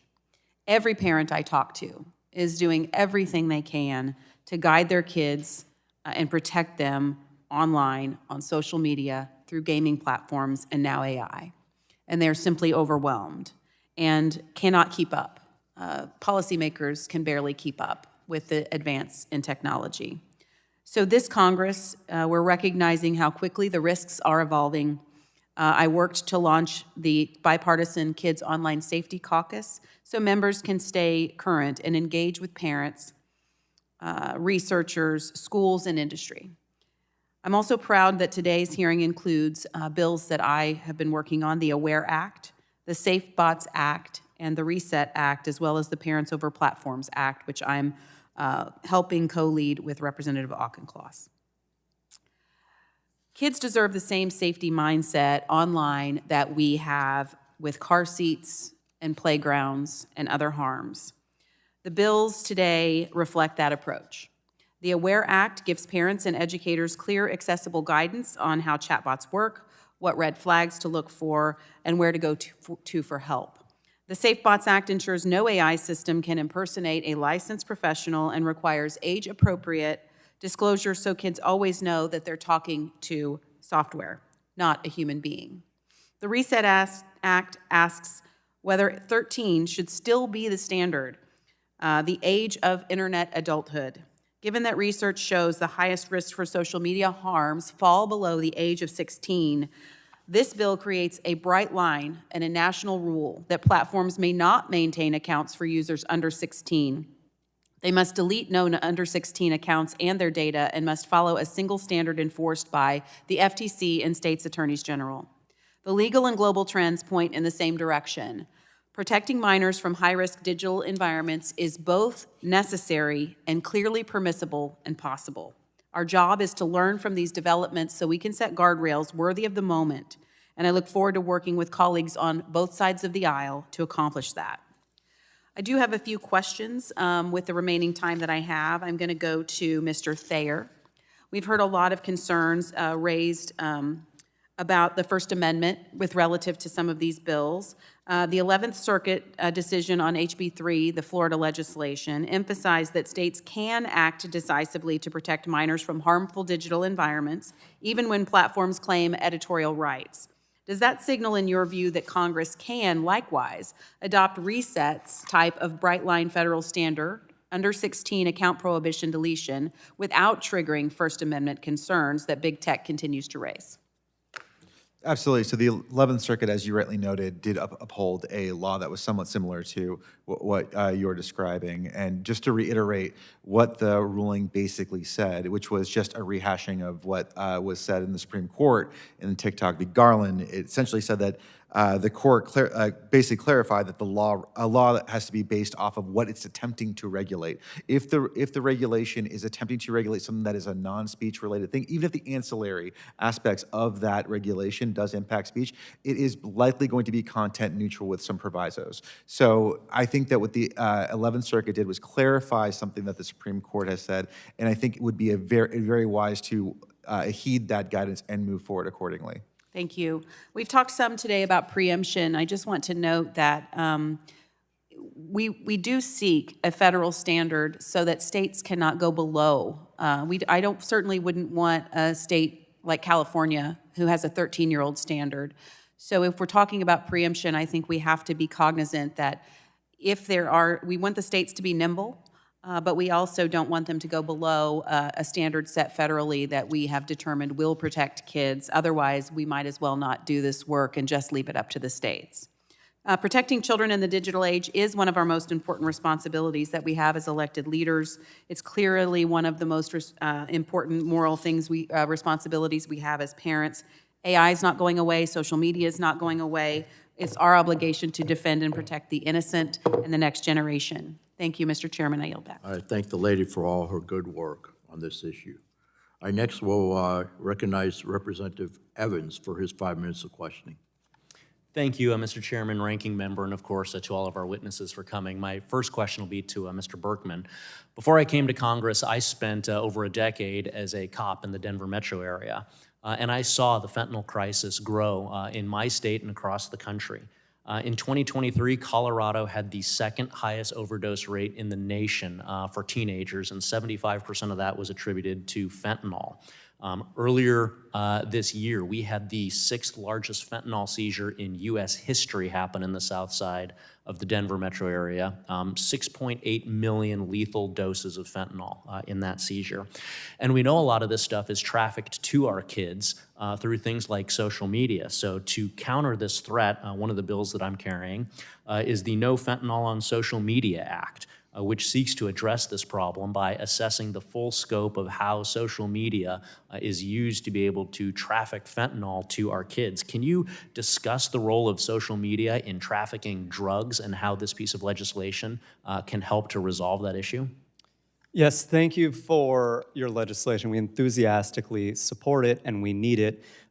Children are acquiring drugs over social media. The accessibility is astonishing. This is not the situation that we had pre-social media in terms of the accessibility. They are able to get on, quickly connect with a drug dealer, sometimes one that they don't know. There is solicitation happening with regularity to teens.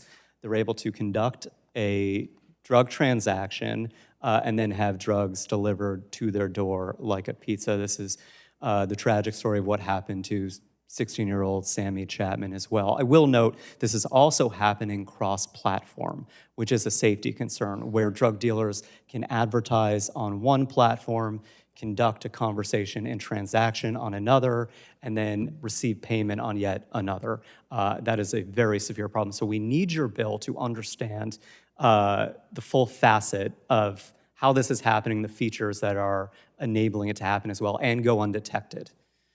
Online games with the chat feature. I mean, again, I saw it during the course of my career.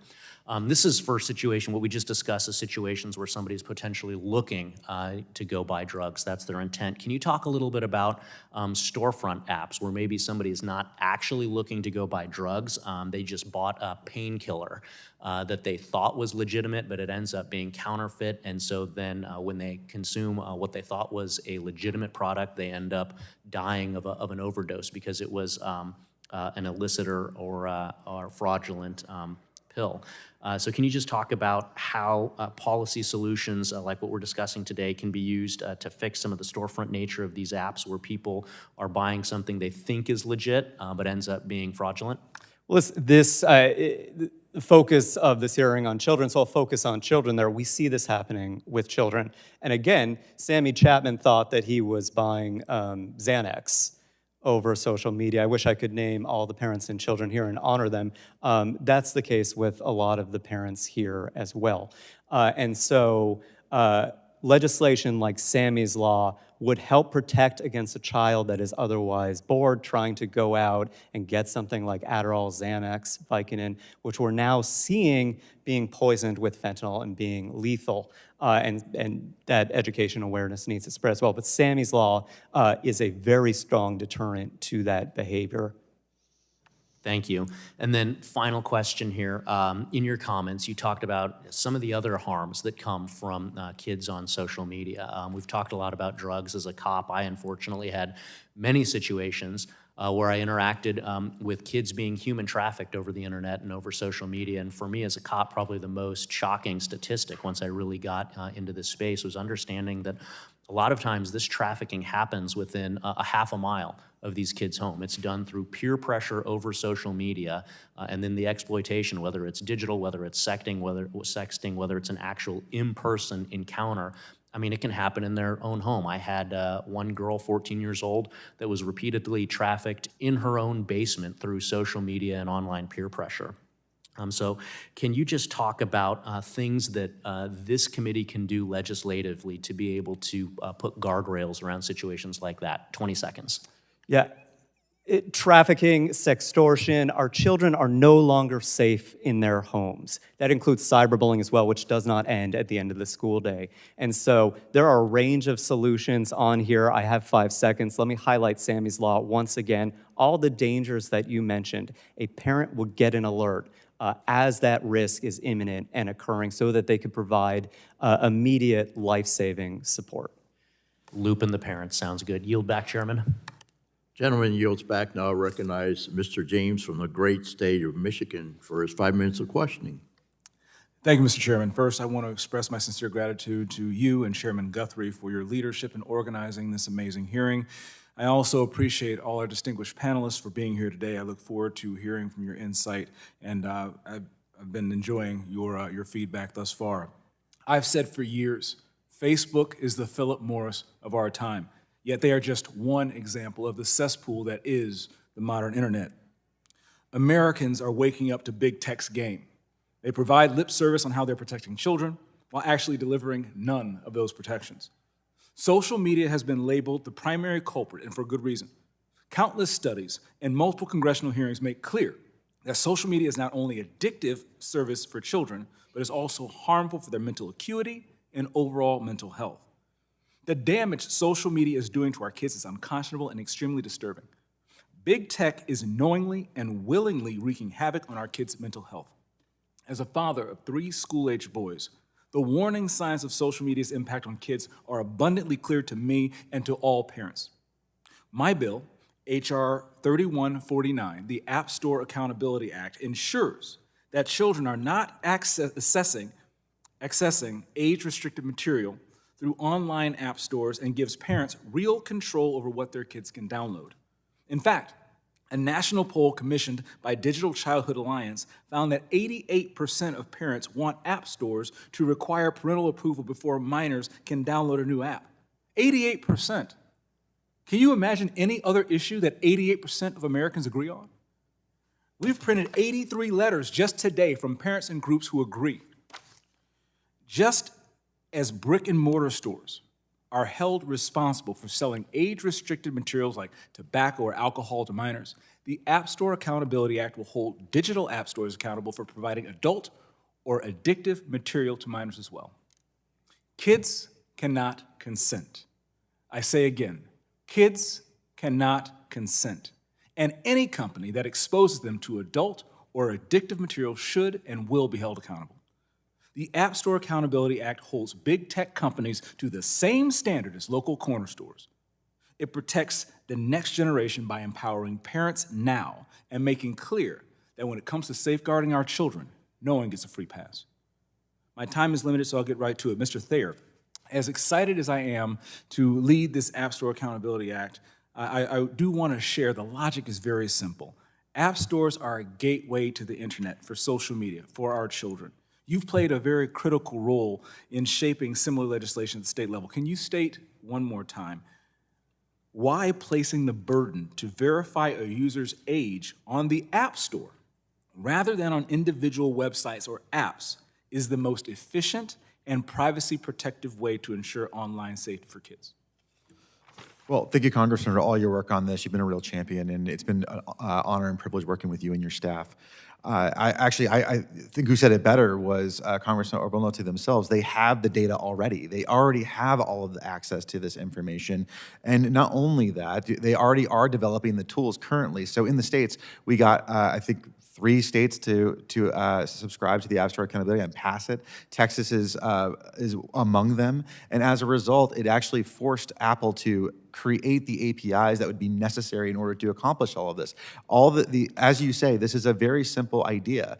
Leverage the existing infrastructure to do an amount of good. And at the end of the day, they're the ones calling themselves a store, not us. So if they want to be a store, we should hold them to the same accountability as any other store in any other market. It's absurd that merely because you put electrons into a store, it's somehow magically new. No, they know what they're selling, they know what's on their product, and most importantly, they know the age of their user better than any other company in the world. That's exactly right. And maybe you can help me to respond to some of, I won't say the critics, but those who may not know the intent or the details of what we're trying to do here. Can you help explain a little bit differently privacy concerns that some may arise? So I actually don't have to, because as Apple itself has said that they can actually do all of this in a privacy-conscious way.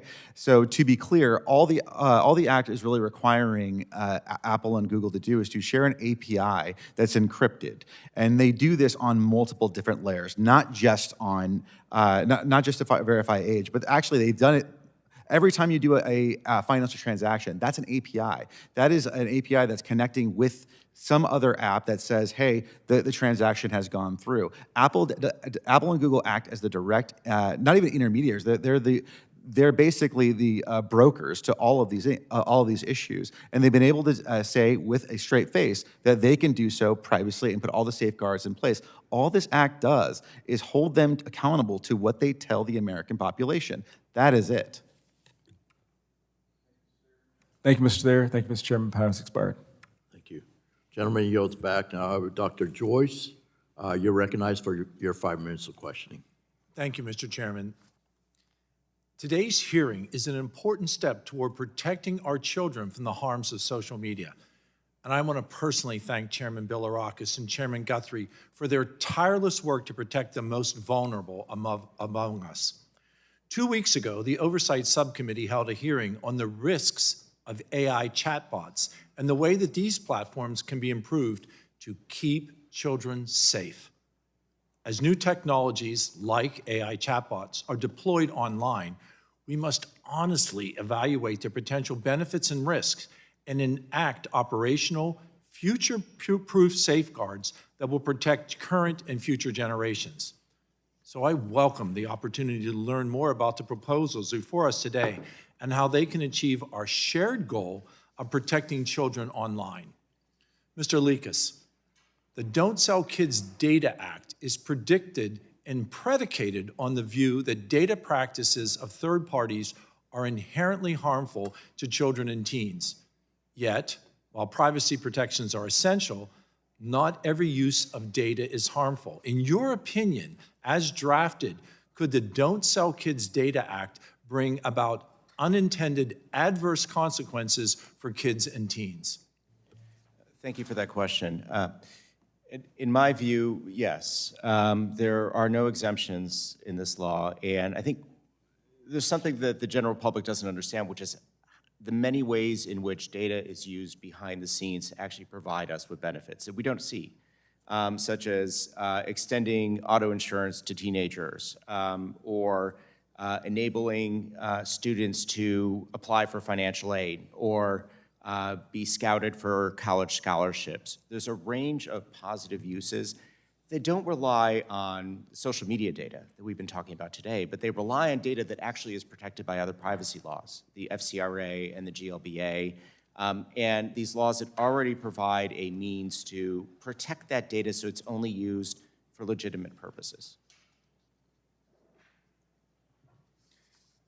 Continuing, Mr. Lekas, the Don't Sell Kids Data Act includes private right of action to enforce that bill.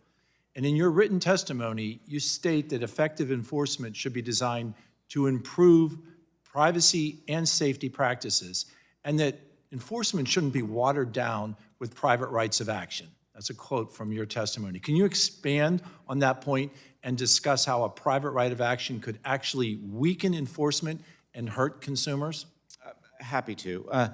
We've seen a number of instances across the country and state laws, especially with private rights of action, where that lead to lawsuits that are based on statutory violations, even if there is no showing of harm. And the impact of this, there's a number of impacts that result from this. One is that it causes firms to act in a more defensive posture.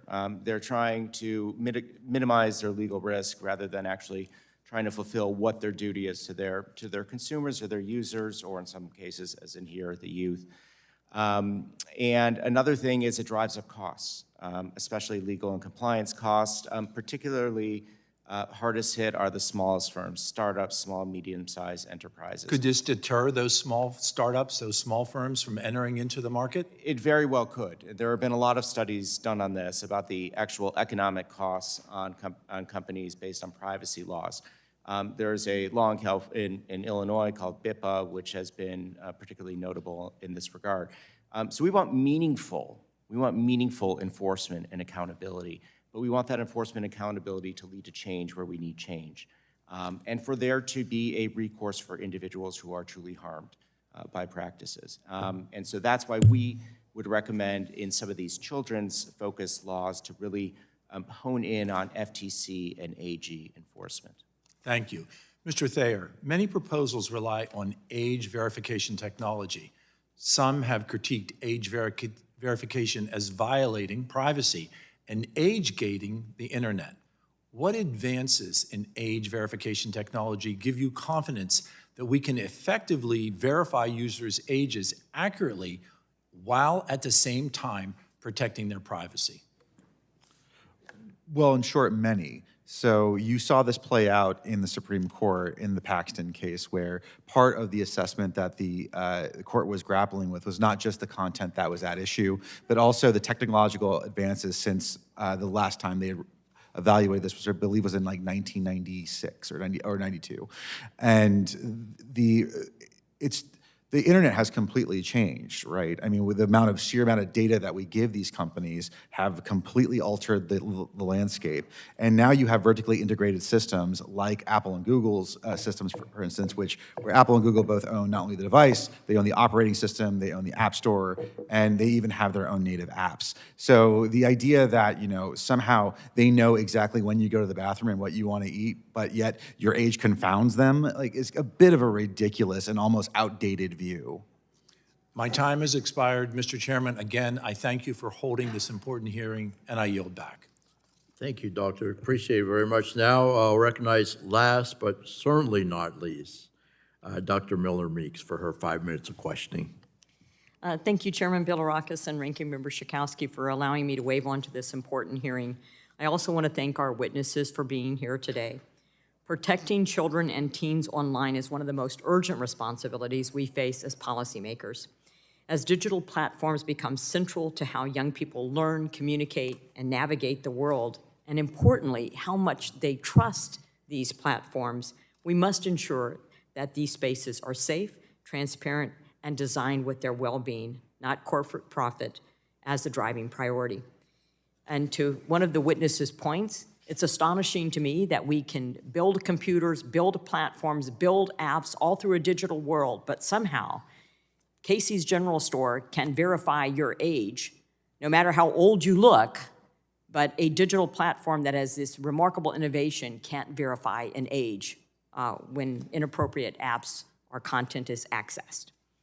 So my bill, the Spy Kids Act, takes an important step towards that goal by prohibiting online platforms from conducting market or product-focused research on children under 13, and by requiring verifiable parental consent before such research can be conducted on teens. After all, didn't the public health community raise red flags about cereal companies marketing directly to children for the type of cereal that they would purchase? So it's not impossible that we do this. This legislation matters because the online environment our children encounter today is fundamentally different from anything previous generations have experienced. Platforms are engineered to capture attention, collect sensitive information, and shape behavior in ways that young users may not recognize or be able to navigate safely. Children and teens should not be profited, studied, or targeted for commercial advantage, especially without parental oversight.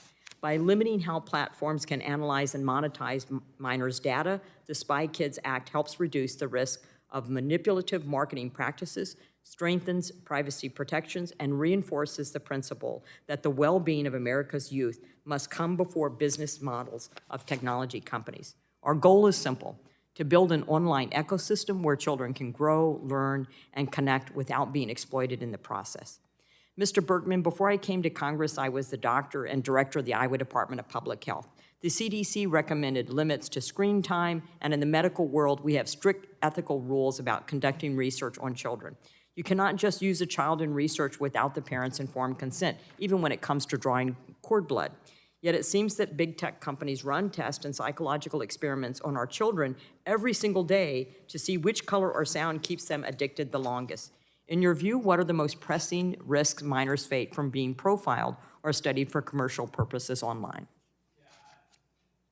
I would refer the members to the former Surgeon General's advisory on mental health.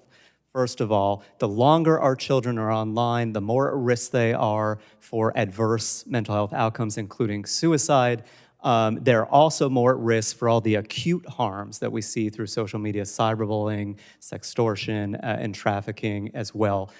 So innovation in the social media industry means how many features can we design to get our children to use the social media platforms more. Our children's time is their profit. Thank you. Mr. Thayer, how can behavioral research targeting minors be used to shape features that may increase addictive or manipulative design patterns? Well, we're seeing it play out in real time. I mean, big tech's big experiment on our kids is evidence of that.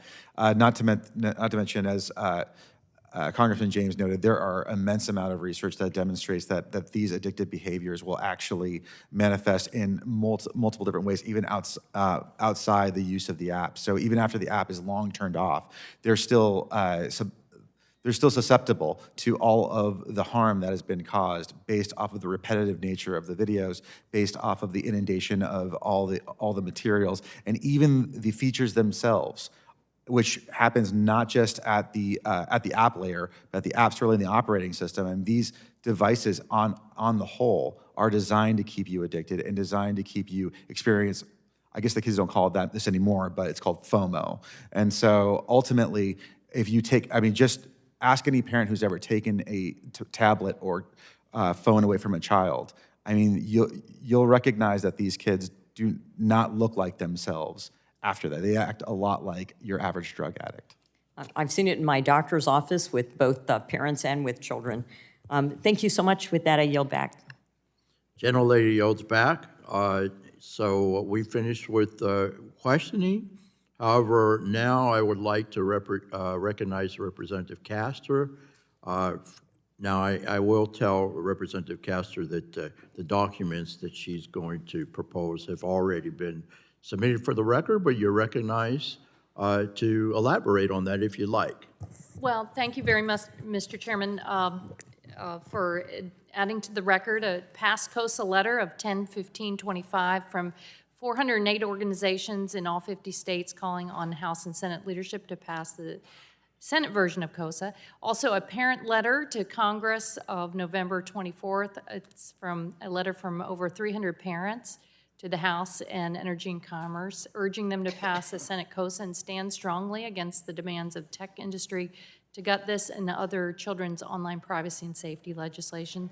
The Common Sense Media opposition letter of December 1st, opposing these versions of COSA and COPPA 2.0.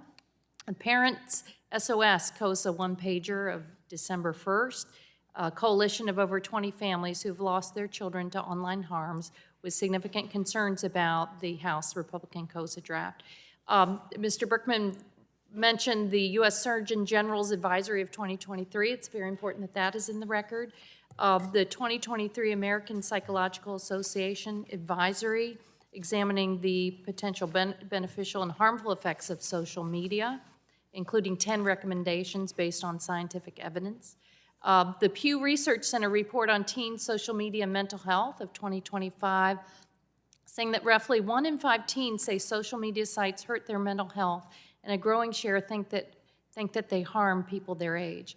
Also, the 2024 Federal Trade Commission report, a look behind the scenes, that is the detailed report finding large social media and video streaming companies have engaged in vast surveillance of users with lax privacy controls and inadequate safeguards for kids and teens. The Design It For Us letter of December 1st, 2025, several organizations led by Design It For Us in support of a strong COSA in opposition to a federal provision that would undermine existing state protection for kids. And the Senate Judiciary hearing materials, if you haven't read through the whistleblower materials or the transcripts and the questions, that would be very edifying for legislation. And the master complaint in the Meta lawsuit 2025, and teen accounts, broken promises, how Instagram is failing to protect minors. The 2025 Fair Play report on the weaknesses of Meta's teen accounts, spearheaded by a whistleblower and verified by university researchers. Thank you for including these in the record today. Absolutely. I ask unanimous consent that the documents on the staff documents list be submitted for the record. If I don't hear any objections, so ordered. Okay, folks, thank you very much. Again, I remind members that they have 10 business days to submit questions for the record, and I ask the witnesses to respond to the questions promptly. Members should submit their questions by the close of business day, December 16th. And I'd like to thank everyone for being here today. The testimony was excellent. I thought it was a great hearing. And I want to thank the parents that are here today on behalf of their children and other children. We appreciate you so very much, and the personal stories definitely do matter. So without objection, the subcommittee is adjourned.